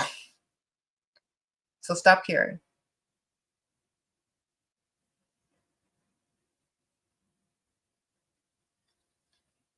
That's not your job, ma'am. Your job is to go shop, spend his money, and look good. That's your job. You doing too much by caring too much. He don't want you to care. He just wants to say he got a wife and she at home. Sprinkle, sprinkle. Mm-hmm.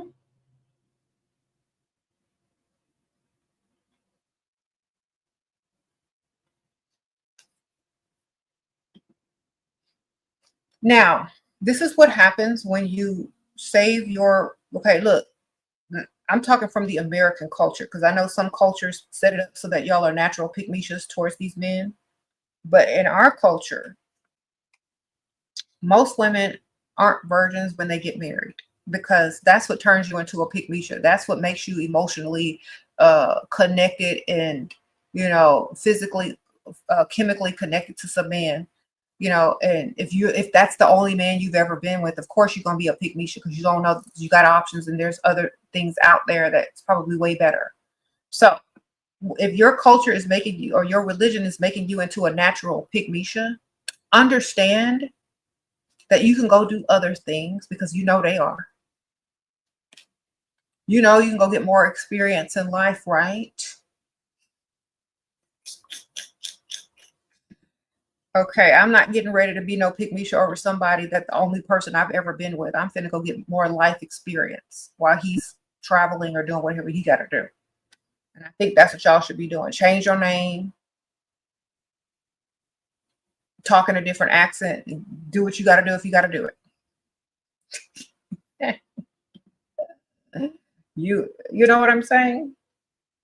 Get you a wig, do what you got to do, man.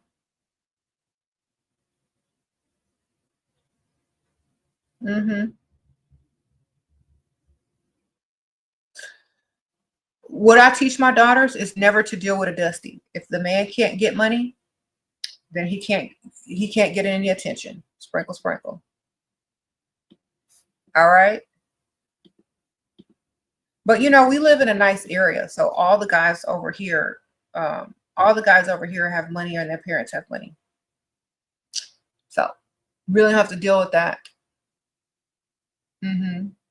I teach my daughters their value and to keep their standards high. And if men can't reach them, they don't deal with them. All right. Keep your standards high. Don't deal with dust. That's the lesson. Sprinkle, sprinkle. Keep your standards high. Don't deal with dust. A man can't reach your standards, y'all don't belong together. That's literally it. Okay. Any man who's begging for attention in a woman's video, you know they're broke. You know they can't win in life. So pay no attention to the broke dusties in the comments. Okay.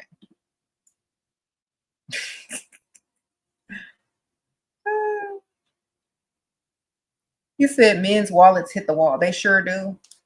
You can't rise any higher in your career or in your salary. That's when your wallet hits the wall, man. When you have to start dating certain types of women because that's all you can afford, that's when your wallets hit the wall, sir. Okay. It's okay though. Like a lot of women know this. A lot of women know why men get so upset at a certain age when they can't get access to certain types of women anymore. We already know why y'all mad. And we always give y'all the answer. It's just to go get more money. And if you can't afford it, don't complain about it. There ain't nothing we gonna be able to do for you. Go tell somebody who cares. All right, that's the best thing I can tell y'all. Mm-hmm.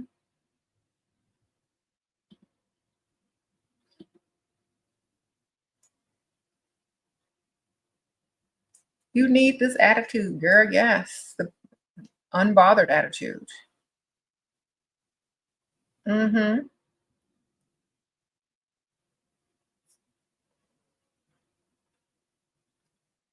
You said, would you get a backup if the man was a gym carrying and spoiling you? I don't know. If he the same age, of course. Sprinkle, sprinkle. Or I'm always look like I have options that can get a backup. You know what I mean? You can have a man waiting in the friend zone somewhere in the rafters. You don't have to be active with them at the same time. They can be waiting for you. Or they can, they can be an option for you. But I'm never putting all my eggs in one basket. Ever. Why? Because that's not good business sense.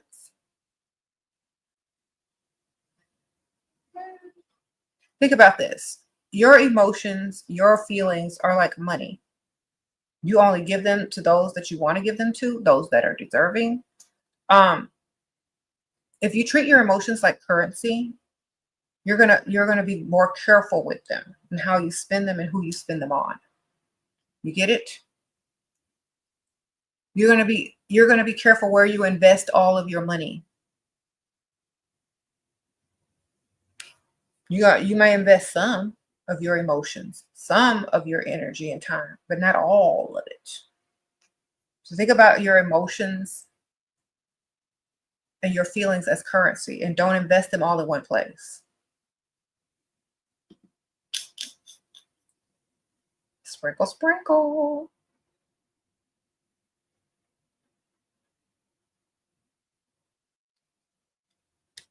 Okay. You said men get mad when their Viagra no longer does the trick.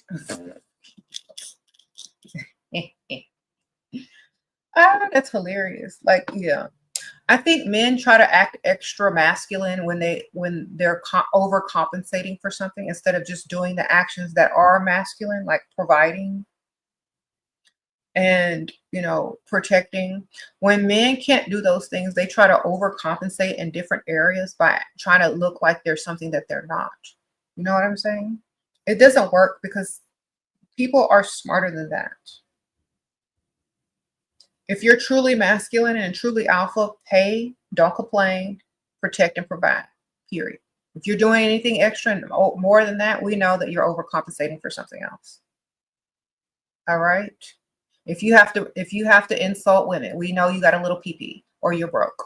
If you have to come in a woman's videos and comment left and right more than most of these women are, we know something is wrong with you mentally, financially. We know that you can't get the type of woman you actually want. We know that you're probably not at the top of your career because you're not busy enough. You don't have enough money and you can't get the type of woman you want. We already know this. But at the end of the day, what you don't know is you're literally one step away from being a woman. All you got to do is start to ask people to address you, and you need to tell them that you are identifying as a feminine woman. Okay, you need to change your pronoun. You're one step away. All you got to do is change your pronoun, and you're going to be the exact same. You're in here complaining. You're in here mad. You're in here being a pygmisha for attention. You in the comments. It's literally the same thing, except you haven't changed your pronoun yet.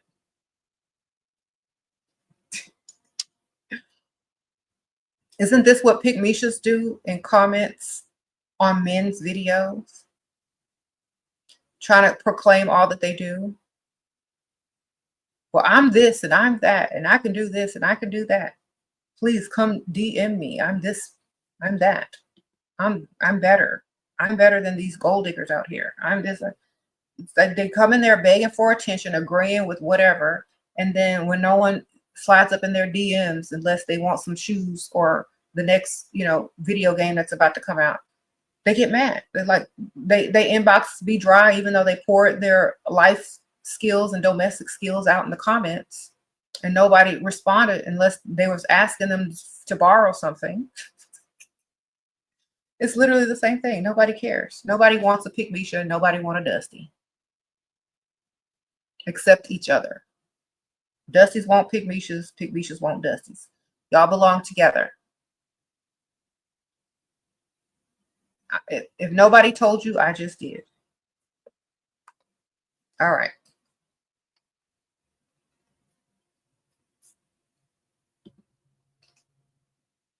Mm-hmm.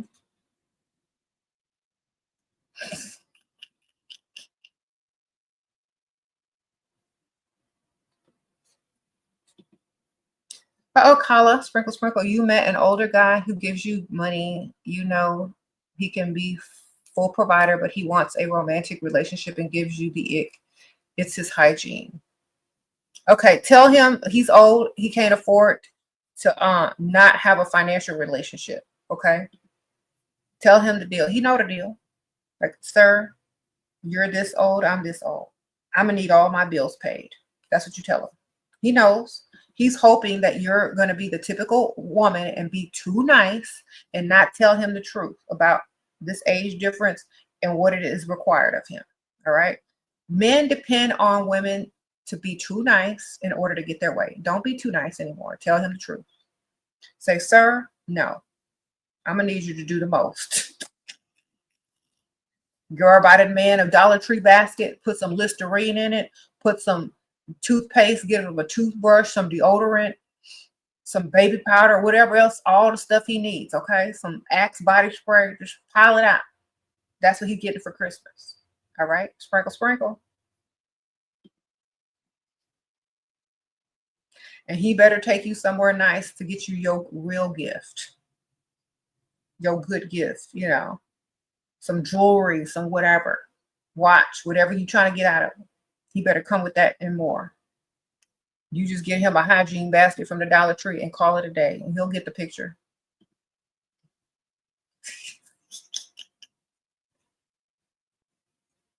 All right.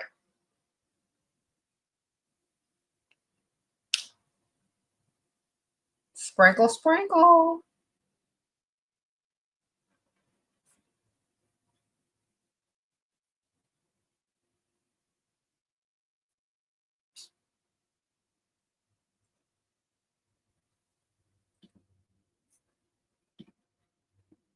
You said, what? You're welcome. Y'all so silly.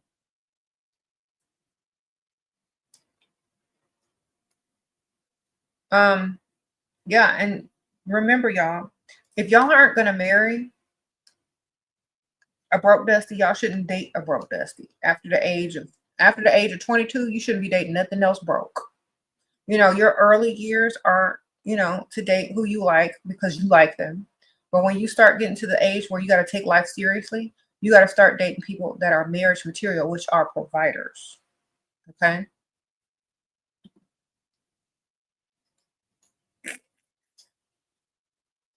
Thank you. Remember that. There's no excuse. If you make excuse, you're a pygmisha. That's just simple and plain. If you go through a relationship, accept an engagement, then walk to the altar, to the courthouse, to the altar, and say I do to a non-provider, you did that to yourself, ma'am. I'm gonna repeat that because I think somebody need to hear it. I don't know who it is, but if you go through an entire relationship, accept a dusty engagement, go to the courthouse with a dusty, sign papers with a dusty on the marriage license, plan a wedding with a dusty, pay for the wedding of the dusty, walk down the aisle and say I do to the dusty, marry the dusty, you can't blame the dusty. You can't blame them. Now, if you only deal with providers from the start, if you only date providers, if you only accept engagements from providers, if you only go to the courthouse to sign marriage license with providers, if you only walk down the aisle and say I do to providers, guess what? You're going to have a providing husband. And guess what? You're going to have the life that you want instead of have to wait on it or contribute financially to the one thing that he's supposed to be doing as a provider man. Okay, so this is how it starts. It starts how you accept. It starts by what you're accepting. It starts with your standards. Y'all can't go off and give all these dusties and broke dudes, the blame if you're continuously accepting the least along the way. Because that's what you're telling them that you are. You're telling the men that you're not valuable, that you're not worth it, that you don't require a provider. If you accept a date from a man who doesn't provide, if you accept an engagement ring from a man who is not 100% provided, you're telling them that you don't care if they provide for you or not, and that you'll accept whatever they got for you as long as you can claim them as your man. And you're telling them you're a pygmisha, basically. So it starts with you and your standards. If you can't say no because you're too nice, then you're a pygmisha too. Okay? Don't accept a ring from a broke non-provider. Just politely decline. Don't accept a date from a man who can't pay for the whole meal and for dates after and after and after. You can't date a non-provider. It's going to lead to a relationship with a non-provider, and it's going to lead to a marriage with a non-provider. So don't even start. Okay?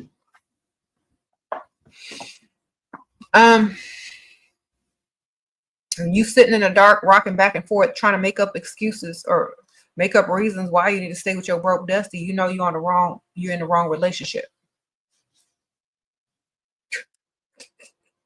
Okay? When every time something happens and you got to cover it because he can't, you're in the wrong relationship.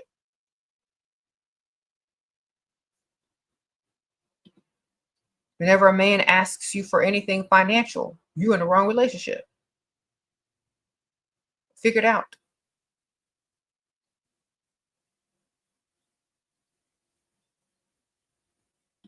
Mm-hmm.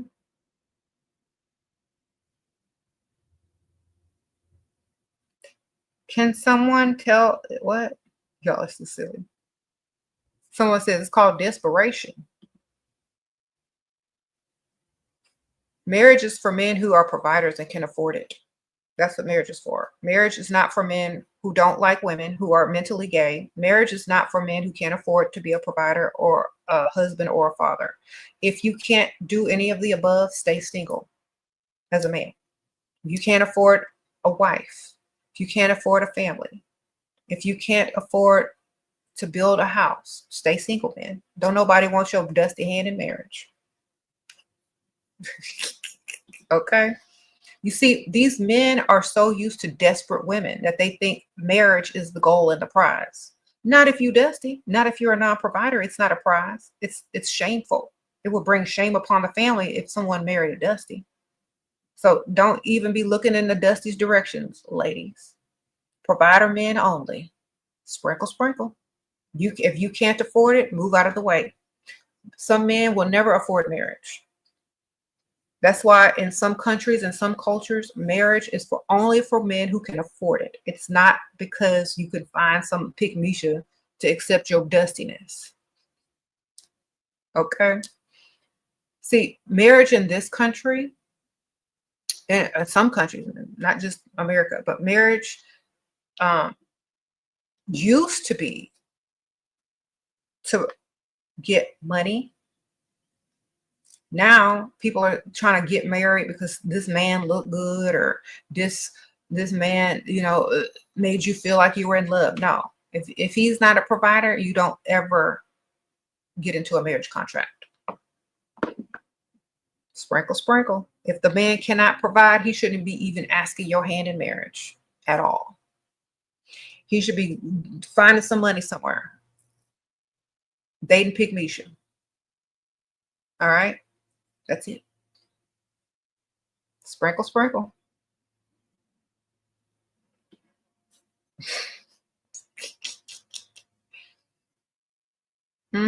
Shira, would you rather marry a successful small business owner who has the chance of failing later on, or someone who has a stable job with salary enough to provide? I would rather date someone who has a business and several streams of income along with it. If you only got one thing going for you, I don't want you. Sprinkle, sprinkle. Okay. If you're dealing with somebody that only has one stream of income, you're doing it wrong. They got to have several streams. Both. They need to have both. Both a job and a business, so that if his business fails, his job kicks in, so he can continuously work on it until it doesn't fail. We ain't doing either one or the other one. You got to have more than one stream these days. Okay.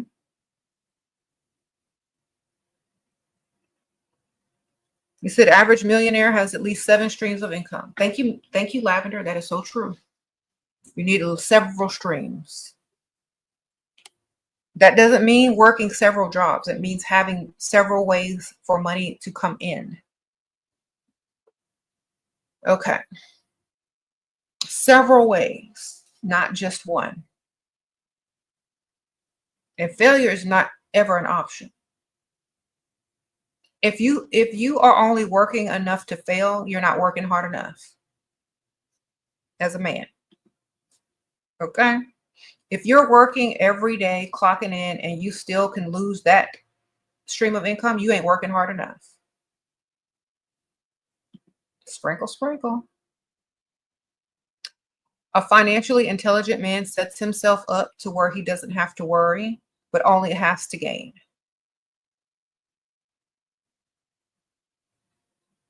Make sure you're dealing with that type of man.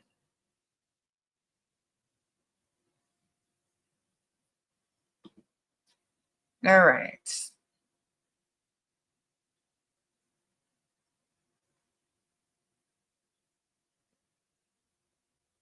You said he came back apologizing after he left you, but you want him to apologize with money? Well, then tell him.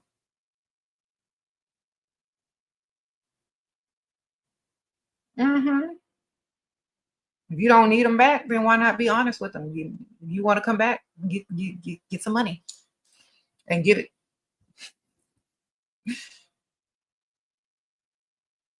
The meaner you are to these dudes when they've messed up and want back in, the clearer you are. They know what you want. Don't be nice. They're the one in the wrong. Get your money. Sprinkle, sprinkle. Thank you.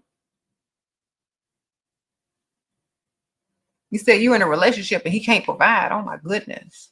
You got into it prematurely and didn't have it all together now. Okay, well then hopefully you ain't married.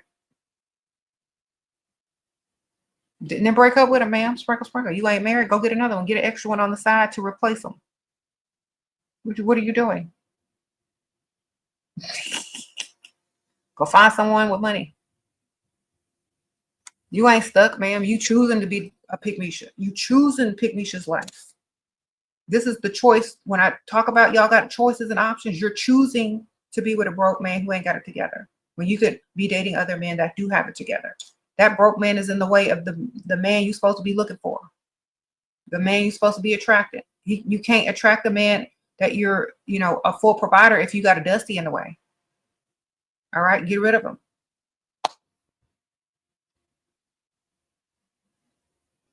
Okay. You're not stuck, man. You choosing to be a pick-me. Just understand that.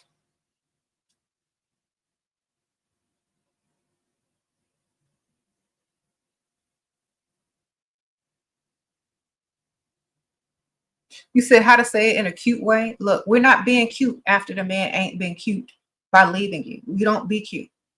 You tell him straight up, because men like when women take the authority in their value. If you allow somebody back in a nice way, they're not going to take you seriously. So you say, you know what? You can say it in a nice voice.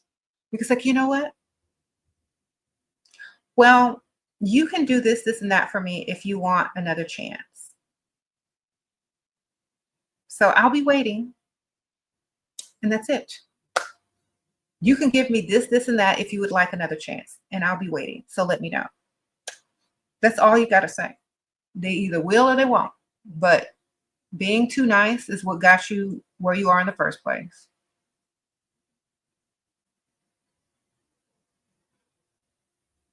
Mm-hmm.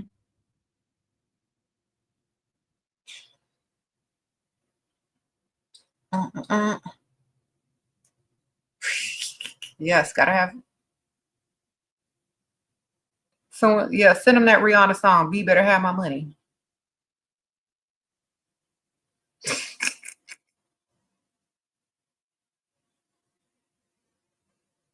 How do you emotionally detach after 7 years with a dusty? I would never be attached to no dust. I'm sorry. I can't get attached to brokenness. That just don't go with my aura. Sprinkle, sprinkle.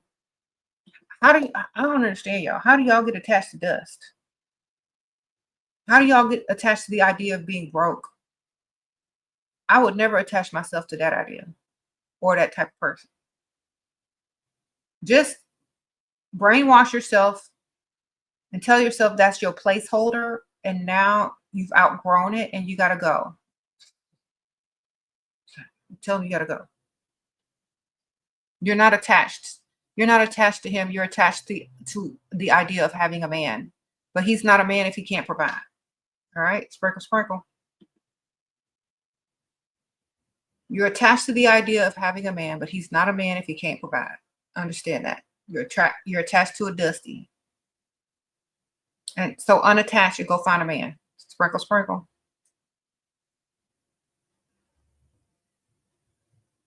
If you have children with that dusty, you're gonna show your children to stay with dust. Do it for the children. Got to go.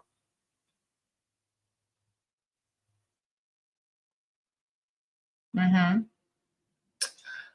Sprinkle, sprinkle. You said, what about a narcissist? I don't care about no narcissist. Do they have narcissistic money? Do they have money that can go in my account that equates to money in my account? I don't care. Like I'm not dealing with somebody on that level because I have my own mind. Like that's what y'all need to realize, ladies. If they're not talking about money, then I'm not listening. If they're not talking about whatever I need them to talk about, I'm not listening anyway. You shouldn't be either. Just get your money. Like if they're trying to say something to you and you don't agree with it, then stop listening. They're trying to blame you for stuff and gaslight you. Who cares? Get the money and just ignore. Y'all be doing too much. Y'all care too much. I wouldn't even realize somebody was a narcissist because I'm not paying attention. Uh-oh, Susu, sprinkle, sprinkle. Thoughts on why men say they don't like lip fillers? Because they can't afford them. Sprinkle, sprinkle. And they don't want other men looking at your lips. All right.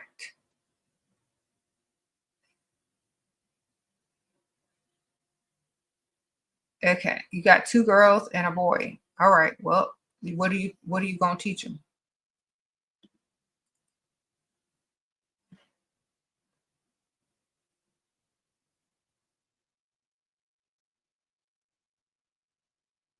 You know, if you're dealing with a narcissist, the only thing that they count on is you actually listening to them and valuing their opinion.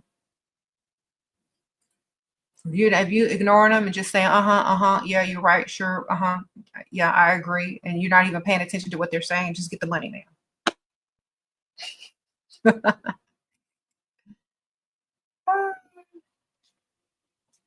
Because I know some of y'all be telling me stories about what these guys are telling y'all, and y'all are literally sitting there listening to it, taking those opinions and, accepting them as truth, or you're taking stuff personally. Girl, only thing I'm taking personally is money. Okay?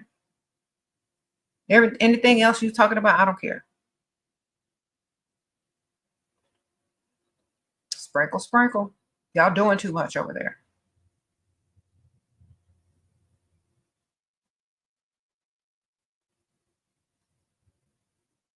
You said you married a narcissist, but he budgeted all the money, and you don't want you to work for your own. I feel less as a person. Okay. Well, unbudget the money and do it with what you want. Go and find a financial, go and find a lawyer, or go look up financial spousal abuse. Print it out and leave it on the table. Print out a bunch of stuff, leave it on the table, and see if the budget will change after one conversation. Some of y'all be dumb, because I'm finna go do the most and get the most. Ain't nobody can control you with money if you don't allow them to.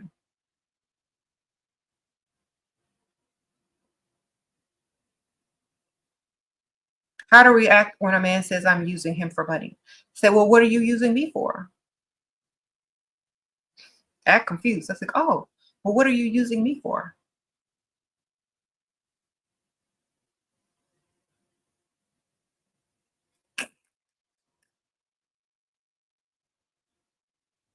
Okay.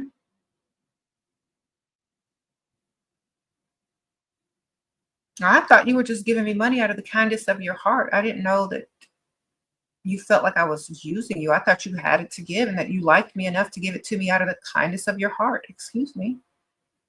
You're not this kind. You don't have it like that? Oh, okay. Good to know. Sprinkle, sprinkle.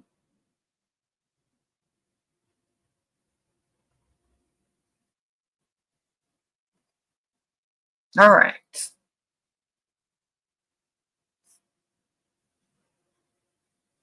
Do you reach out to a guy you went out with a week ago? He hasn't. Girl, I ain't reaching out to no dude. Sprinkle, sprinkle. Why would you reach out to a man? Are you a man? If the date didn't go well, he ain't reached out, then move on. I don't care. You got to stop caring so much. You went out with him. You went out with somebody and he ain't call you back. That's the answer you need right there. He don't want to call you back. Move along. Don't be a pygmy. All right. Y'all women out here are liking these men more than they like you, and it shows. Because I would never. Sorry, I'm not reaching out to nobody. You didn't like me enough? On to the next.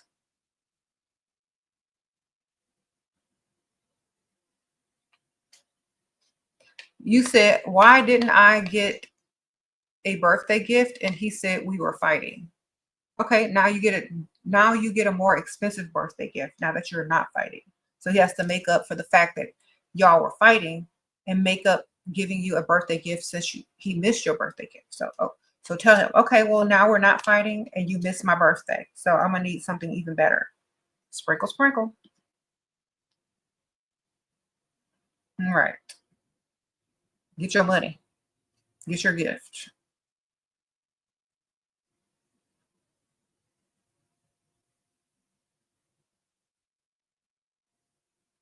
Because see, when your birthday come up, when Christmas come up, men may start, broke men may start fights just so they ain't got to gift you. If you fall for that okie doke, you done. No, if a man tries to start a fight with you a couple days before your birthday or Christmas, ignore it. Because he's trying to get out of getting you a gift. Ignore it. Be like, oh, you don't look, I need you to do this. Or how come you don't ever do that? Oh, I don't know. I'll work on it. Anyway, I've got to go. I sent my Christmas list to you. Bye.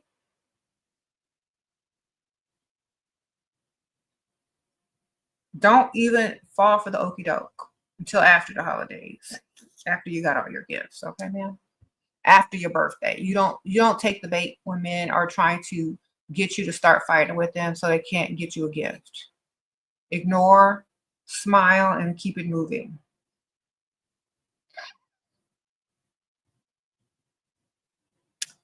Okay.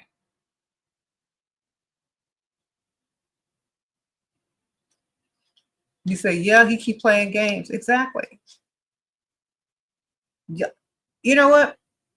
It doesn't matter. Your goal is the gift, not the man. Your goal is the money, not the man. The man just come with the money and the gifts. He's just there. If you start focusing on the right thing, you're going to always win. Okay? You can't get mad at him because he's attached to the money. After you get the money, then you can get mad at him for a second. All right? You can't get mad at him. He's got to get you a gift. After you get the gift, then you could be mad at him and you can get another gift. All right? Y'all be doing it wrong. Get mad after you get what you want.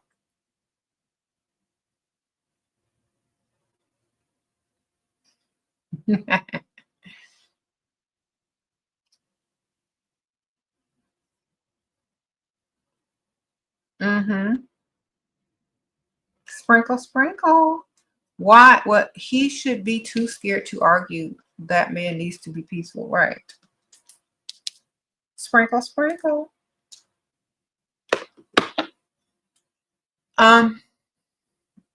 He should be too. What? Okay, I already read that. You didn't know a lot of this. You teaching.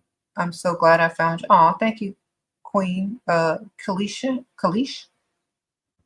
Killinish. Okay. I know I probably said that wrong, but thank you, girl. Sprinkle, sprinkle.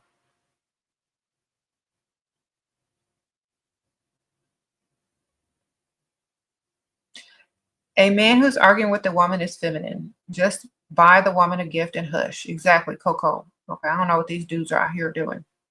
Trying to save their money.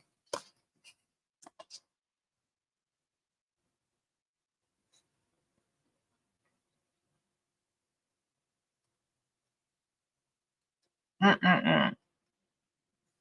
Sprinkle, sprinkle.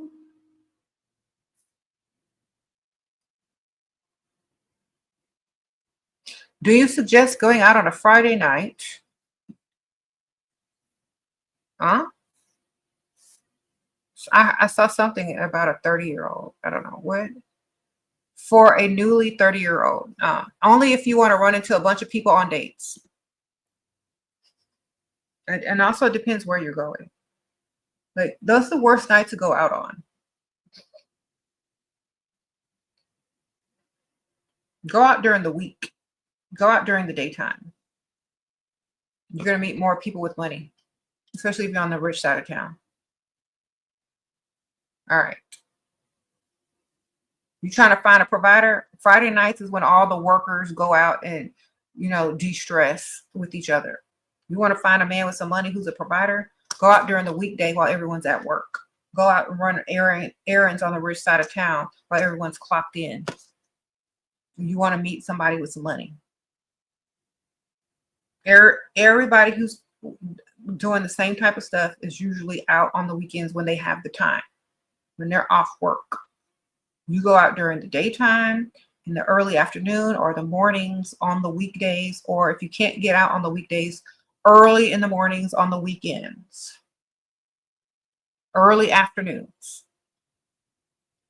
Because most people that work all week, they want to sleep in on the weekend, and then they want to go party on the weekend because that's all the time that they have. They don't have a life of leisure, so they have to get it all in on certain nights.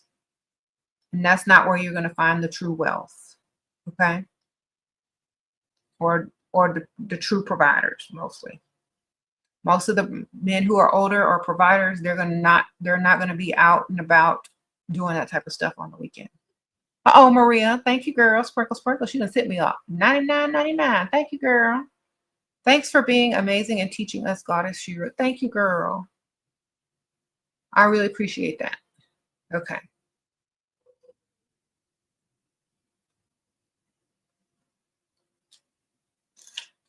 Y'all are silly. These comments is crazy. You said Coco Mocha says she going out Mondays. She like going out Mondays through Wednesdays early. Yep.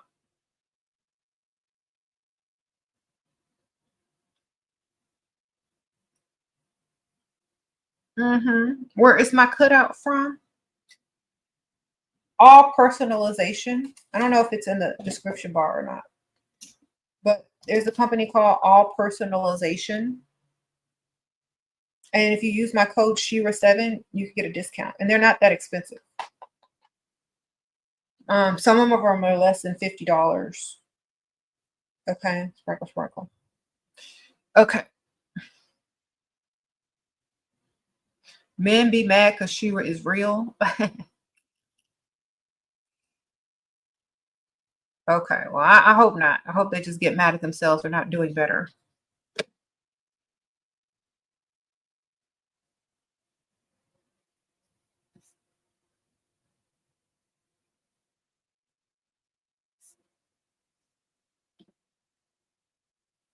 Yeah, early morning, early afternoon, when everybody is at work. When everybody's at work, that's when you go out. That's when all the people go out that have the real money, ma'am. They're not, because they like when all the workers are at work and they can cruise the stores in peace, run their errands in peace without all the people that only have a few hours to get in there shopping on the weekend. Like I hate going places on the weekend, like stores and stuff, because it's too crowded. Because everybody is off for work and they got to get all their stuff in one fell swoop on the weekend.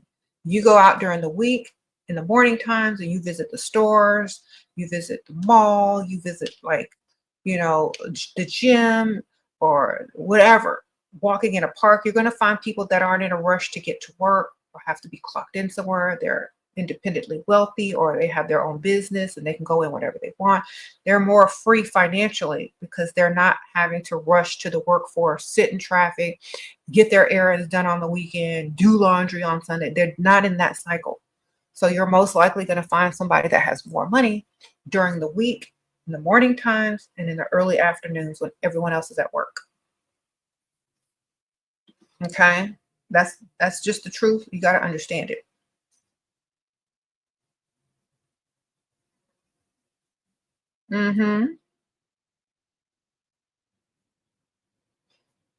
Like whenever I need to go somewhere, like into a shopping center or a mall, and it's too crowded, I'm like, no, I'm just gonna go Monday.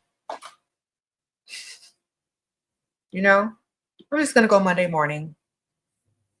A lot of people can't say that. So, Shira, what to say when they ask your age, but you're too young? Well, as long as you're legal, what's too young, ma'am? You got to be legal. If you're legal age and you still think you're too young for someone, then don't tell them. Lie. And then then tell them later, because they're going to date you anyway. As long as you're of age legally. If you're 20 and they're like 50 and they think 20 is too young, then, they're going to tell you and they're not going to date you. If you look 20, it's still the same thing. So whether you're 20 or not, if you look 20, they're going to still think you're too young, because it's not about your actual age unless it's for legal purposes. It's about what you look like. So if you look too young standing next to them, they want to feel young, not feel old. So for example, if you're, it's 19 and 47. Thank you for clearing that up. So if you're 19 and he's 47, does it look like you're 19 though? Do you look younger than 19? Because if you do, You can't even get in to drink a drink at the bar. It's too young. You need to wait until you're at least 21 to be dating somebody because they can't take you nowhere. You know what I'm saying? Date guys who are able to do things for you now until you turn 21. So when you're dating guys, you could be dating somebody, but as long as they're paying for dates, not asking you to go into your wallet, et cetera, you're fine. But you can't get to the bar, man. You can't have a drink. What's the 47-year-old, almost 50-year-old gonna do with you? Take you to get ice cream? Sprinkle, sprinkle. Gotta wait till you could drink, ma'am. All right.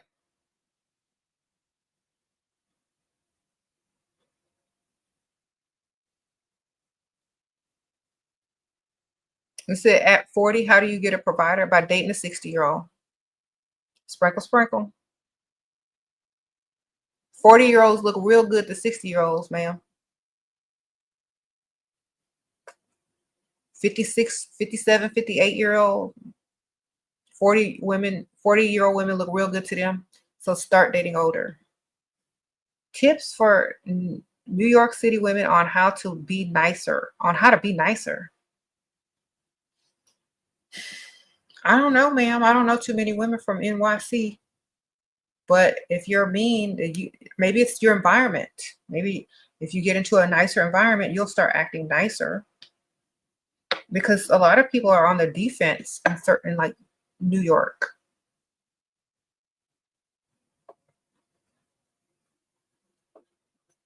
If you're always on the defense, you're always gonna be mean and evil because you instead feel like you got to protect yourself, and then it becomes your personality. In the South, we could be nice, nasty because we are not on the defense.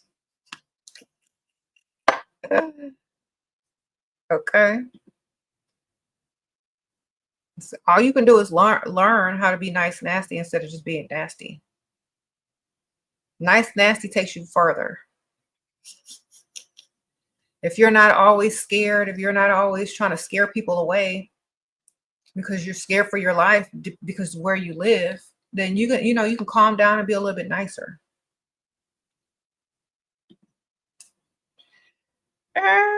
Thank you, Miley. No, I don't know if I have been or not. Sprinkle, sprinkle. I might have been. You never know. I'm gonna be paying attention to them signs if I'm passenger princess. Thank you, girl. Sprinkle, sprinkle.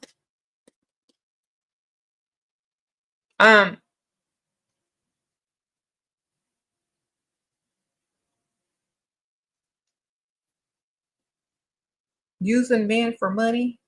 Sprinkle, sprinkle.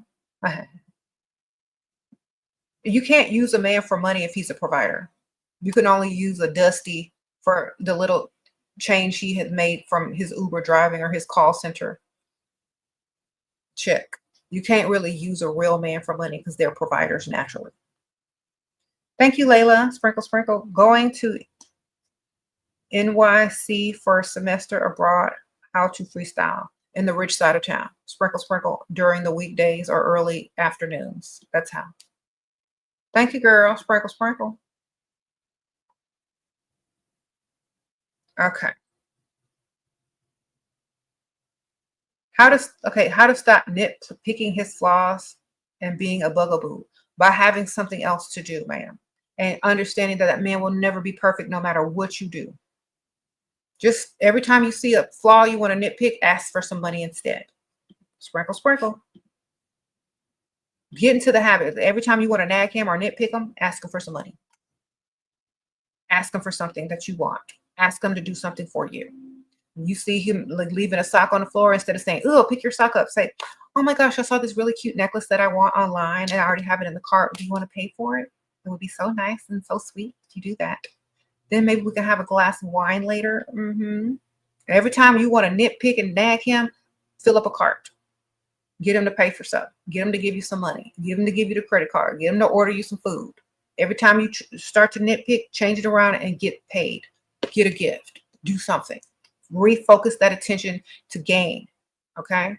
Then after a while, you're not even gonna care anymore because Your habits are going to change. Instead of nitpicking everything he does, you're just going to get what he can give.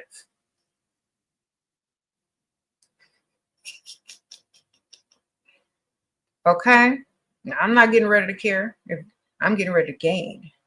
I'm not getting ready to let some silly flaws stress me out. I'm going to get paid. Okay.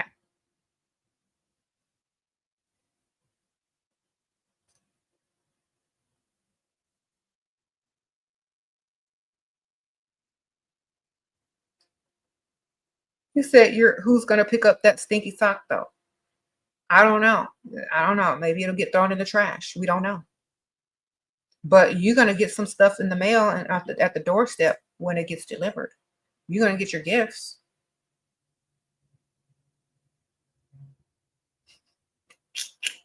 The stinky sock might end up in the trash. We don't know. If it doesn't get picked up in a certain amount of time, it's just going to go in the trash. Sprinkle, sprinkle. It's going to go in the dustpan, go in the trash. It's not going to be there. Somebody's going to pick it up, but it ain't going to be me. Might get kicked outside the door by accident. We don't know.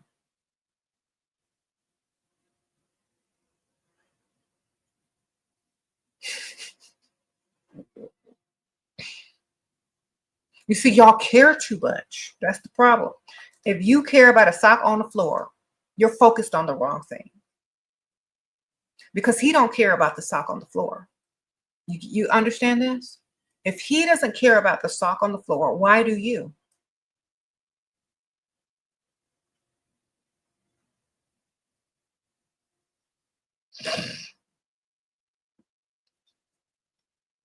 Sprinkle, sprinkle.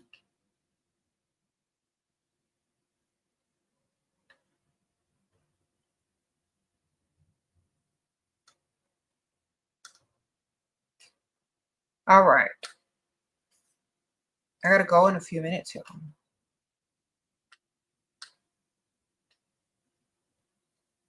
You said the socks. If he does not care about the dishes in the sink, why do you? If he doesn't care about the trash on the floor, why do you? If he doesn't care about the toothpaste on the sink, why do you?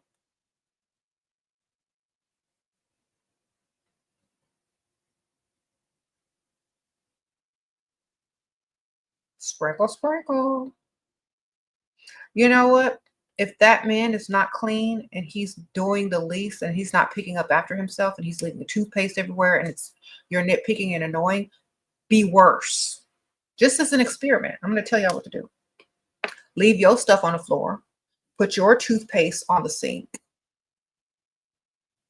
Leave your hair ties everywhere. Start doing the same thing. Start mirroring what he's doing. Because it don't look as bad if it's just one person leaving socks, toothpaste, and not cleaning up after themselves. It don't look as bad when one person is doing it. But when two people are doing it, it's going to get on his nerves. And in order for him to check you, he got to check himself first. That's how you solve the problem. All right? So, you may be uncomfortable for a second, but you're going to prove your point. Somebody said hire a cleaning lady. Yeah, if he can afford that, that should have been done from the start. But if he can't, you got to do what you got to do, ladies. Let all the dishes pile up, then buy paper plates, then buy plastic forks. If he ain't going to do what he got to do, neither are you. Uh-oh, sprinkle, sprinkle. He said, okay, this older guy you met is 53 and you're 25. He says, I'm his daughter's age and don't want to bring me around his friends or out in our area. How to work him. Be okay with it.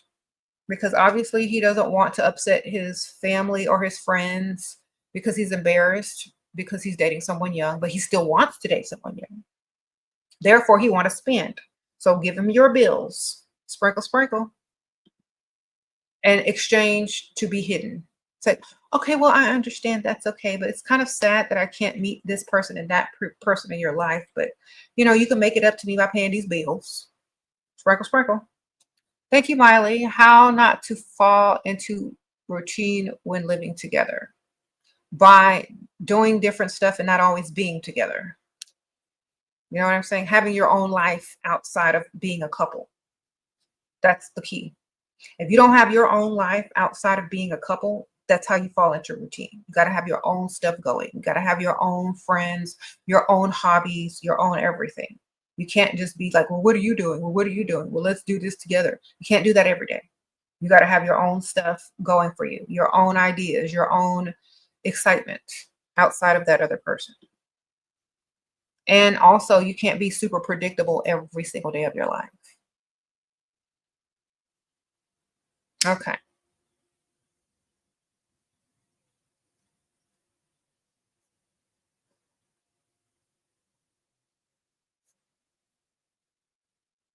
All right. All right.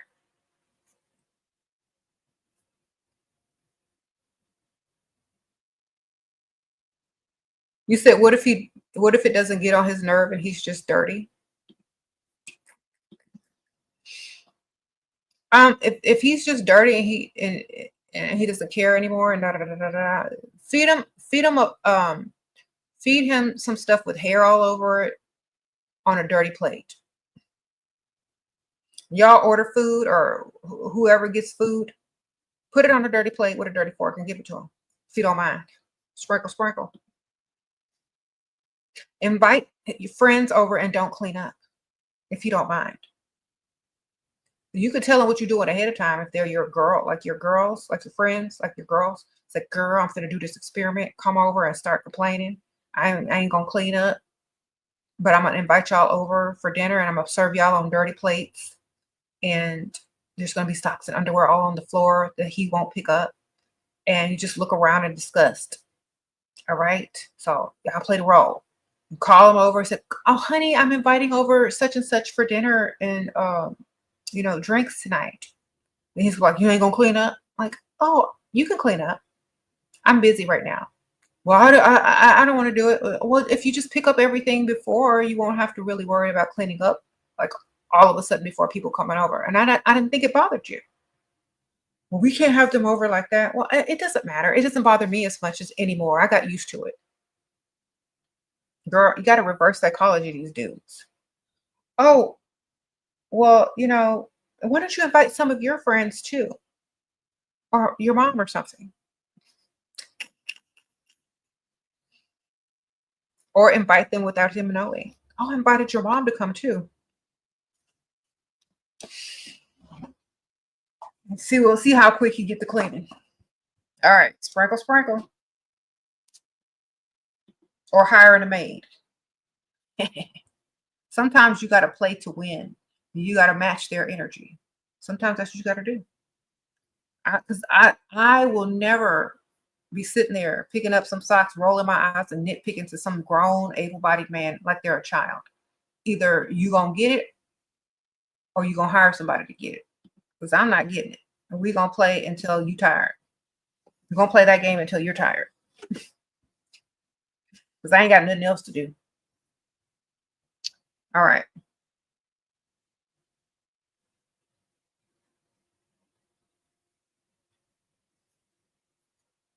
Sprinkle, sprinkle.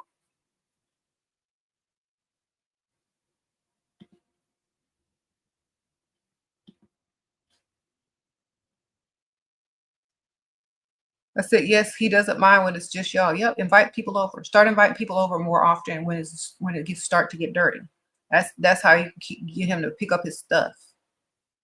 Don't nitpick, just take action. Okay, well, I'm inviting such and such over this evening, and I have to be out all day running errands. When you come home, if the house ain't clean, and then people on the way, oh well. Sprinkle, sprinkle.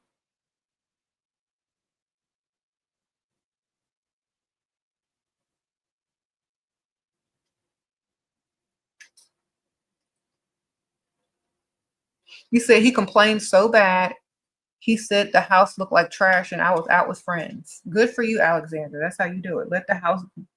They're like the men are usually the ones trashing the house and don't even realize it.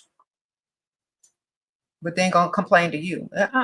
Go look in the mirror, sir. That's all you want to do something about it? Clean it. Hire somebody to clean it.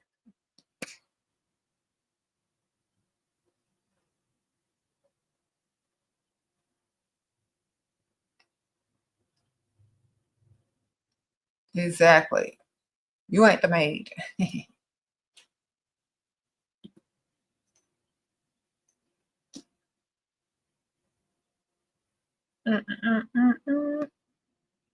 And if you marry a provider, you don't really have to worry about that because they can afford to hire somebody. You marry somebody broke and they think just because they're contributing 50%, they could drop a sock and you'll pick it up. No, that's not happening.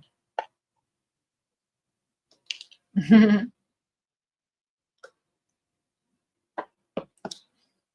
they say some men are like territorial and it's like marking their spot.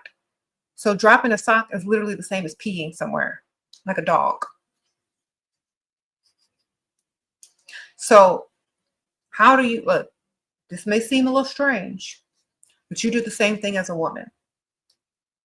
You start dropping stuff everywhere. Because if they're going to act like an animal, you need to act like one right with them. And remind them who you are. I'm not your mother. I'm not getting ready to pick up that sock. I don't care if you're leaving stuff around because you're marking your territory like an animal. If you pay the bills in this whole house, it is your territory.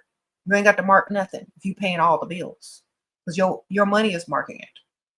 Usually men leave crap around the house if they trying to declare their dominance. You know what I'm saying? If that man ain't paying all the bills, he gonna be messy. Or he can hire a maid to clean it up after he done marked his territory. He can hire the maid to come clean it up. But if that whole house is his, he's paying all the bills, he's paying all the mortgage, that's the whole place is his territory. He ain't got to mark it like he's some type of animal fighting for territory. Okay. The whole house you pay for, so you can do what you got to do and hire a maid to clean it up after.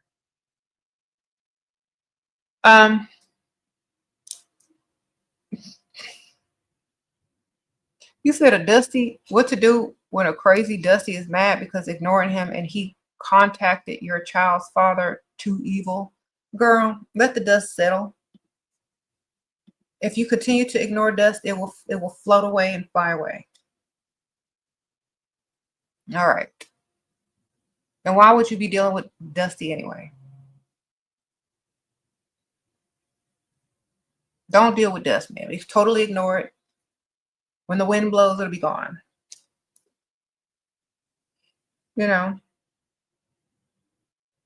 Sprinkle, sprinkle.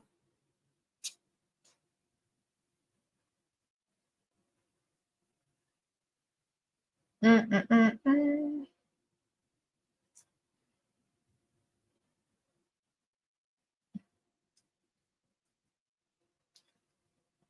He makes $150 a year, but is financially irresponsible. Should you help manage money?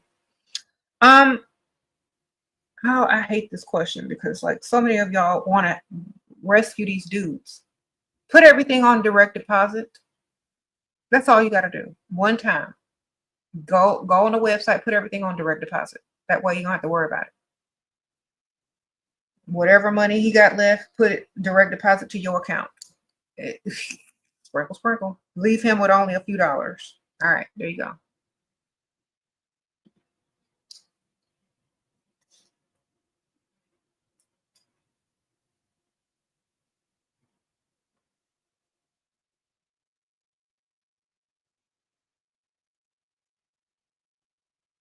Mm-hmm.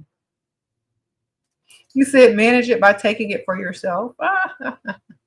Exactly.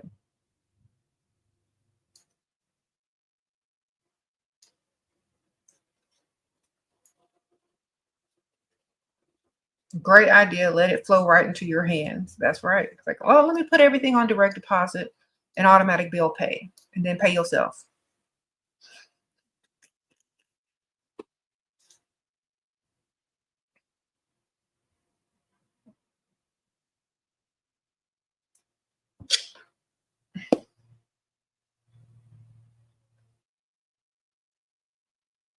Your sugar daddy mad because you took your emotions out. He's complaining about me being with him because of money and is reconsidering paying for my car. What should I do?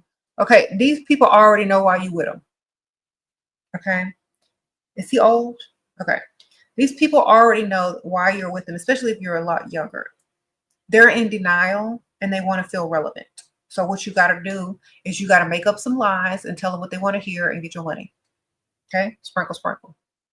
You can't get all emotional. You can't get all emotional because, like you say, he's 53. Okay, he's having his midlife crisis and he don't want to feel like he's paying for you. So when you have a man going through their midlife crisis, this is what you're supposed to do. You're supposed to reassure them, and you're supposed to tell them, look, you got to lie to them. You're still so young. We have so much fun together. I don't understand. You got to play dumb. Call them, say, you're still so young. We have so much fun together. I don't understand why you're acting like this. I thought you were successful and I was like bragging on you to so many people.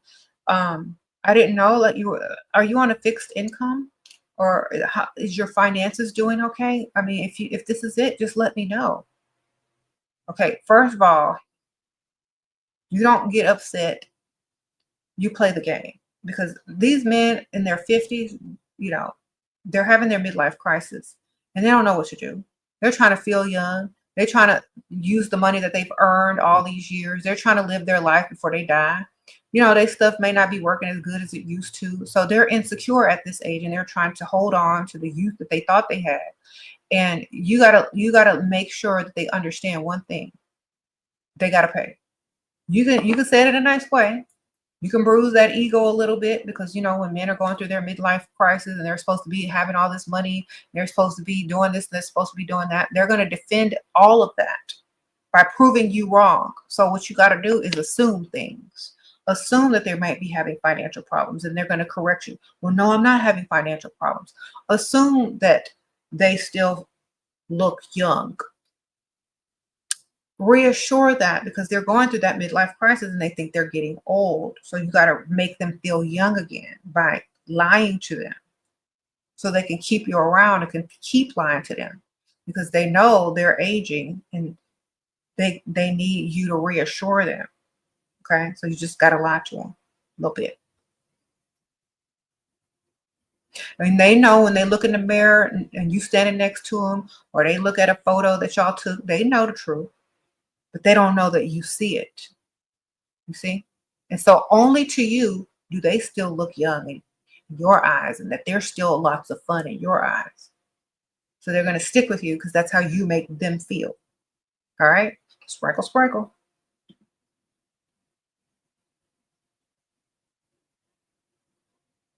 Okay, Shaw. Good luck. Sprinkle, sprinkle. You said they start acting like babies when they get old. Exactly. You got to understand that midlife crisis, and then you can work it. Men between the ages of 47 to 55 is going through that midlife crisis. And that's when you get the most money. Sprinkle, sprinkle. That's when you can get the most out of them, because their ego, that ego. Sprinkle, sprinkle.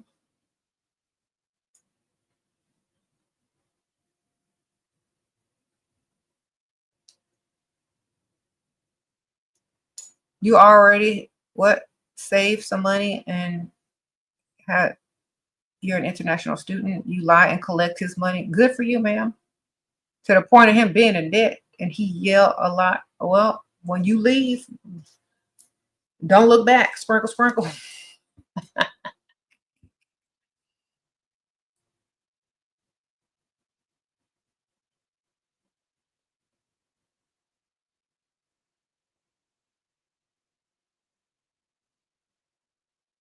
He invited you to dinner and said, I want to see how you pay, and made it look like he's joking. It's like, oh, well, I'm just going to ask you for your credit card. That's how I'm going to pay. Joke right back with him. Oh, that's so funny. I'm just going to ask you for your credit card and pay with that. That's how I'm going to pay. Turn it right back around on him.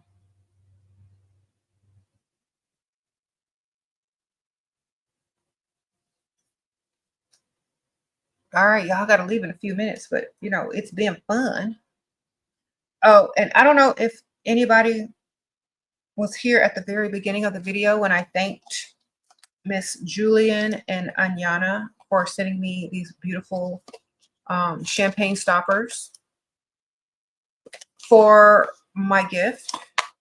They were on my Amazon wish list, so I appreciate you. Sprinkle, sprinkle.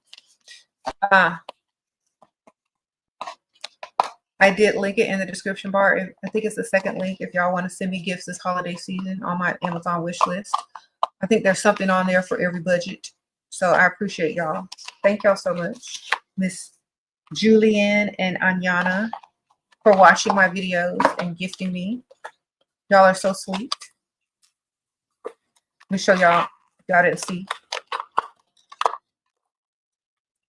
They're for champagne bottles to keep the bubbles bubbling.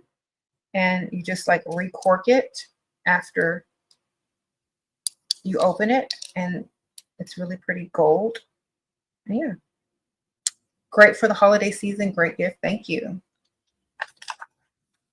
And she sent me, they come in a pack of 2. So happy about that. Thank y'all. I appreciate y'all's gifts. And I'm going to try to shout out everybody who sent me gifts this holiday season like I do every year. So I appreciate y'all. And I say all the gifts y'all send me, I be using them. I appreciate them. He said, leave us with encouraging words. Let's see what I can come up with. Encouraging words of the day. Let's see. It's better to be single than be with a man with his hand out to you. A man has only one job: provide and protect. I guess that's 2 jobs. But the main one is to provide. Because in this day and age, providing is actual protection, financial protection. If he can't do it, you don't need to be with him. If you're with a man who is not a provider, you are desperate. Sprinkle, sprinkle. That's the encouraging word of the day. Encourage yourself to not be desperate, ladies. If you are with a man and you're paying bills, you're desperate. A man has one job.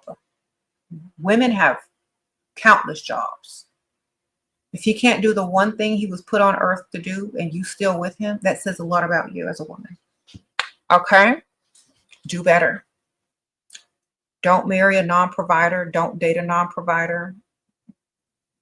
Raise your standards. And doing so will push men to the next level in order to get access to you. See, right now, they have access to all these desperate women, all these pick-me-shas out here that pay to claim to say they got a man. But remember, you're better than that. All right? Or you can be if you're not right now. There's still hope. Just get it together and start thinking highly of yourself so others will too. All right? I'll see y'all later. Bye.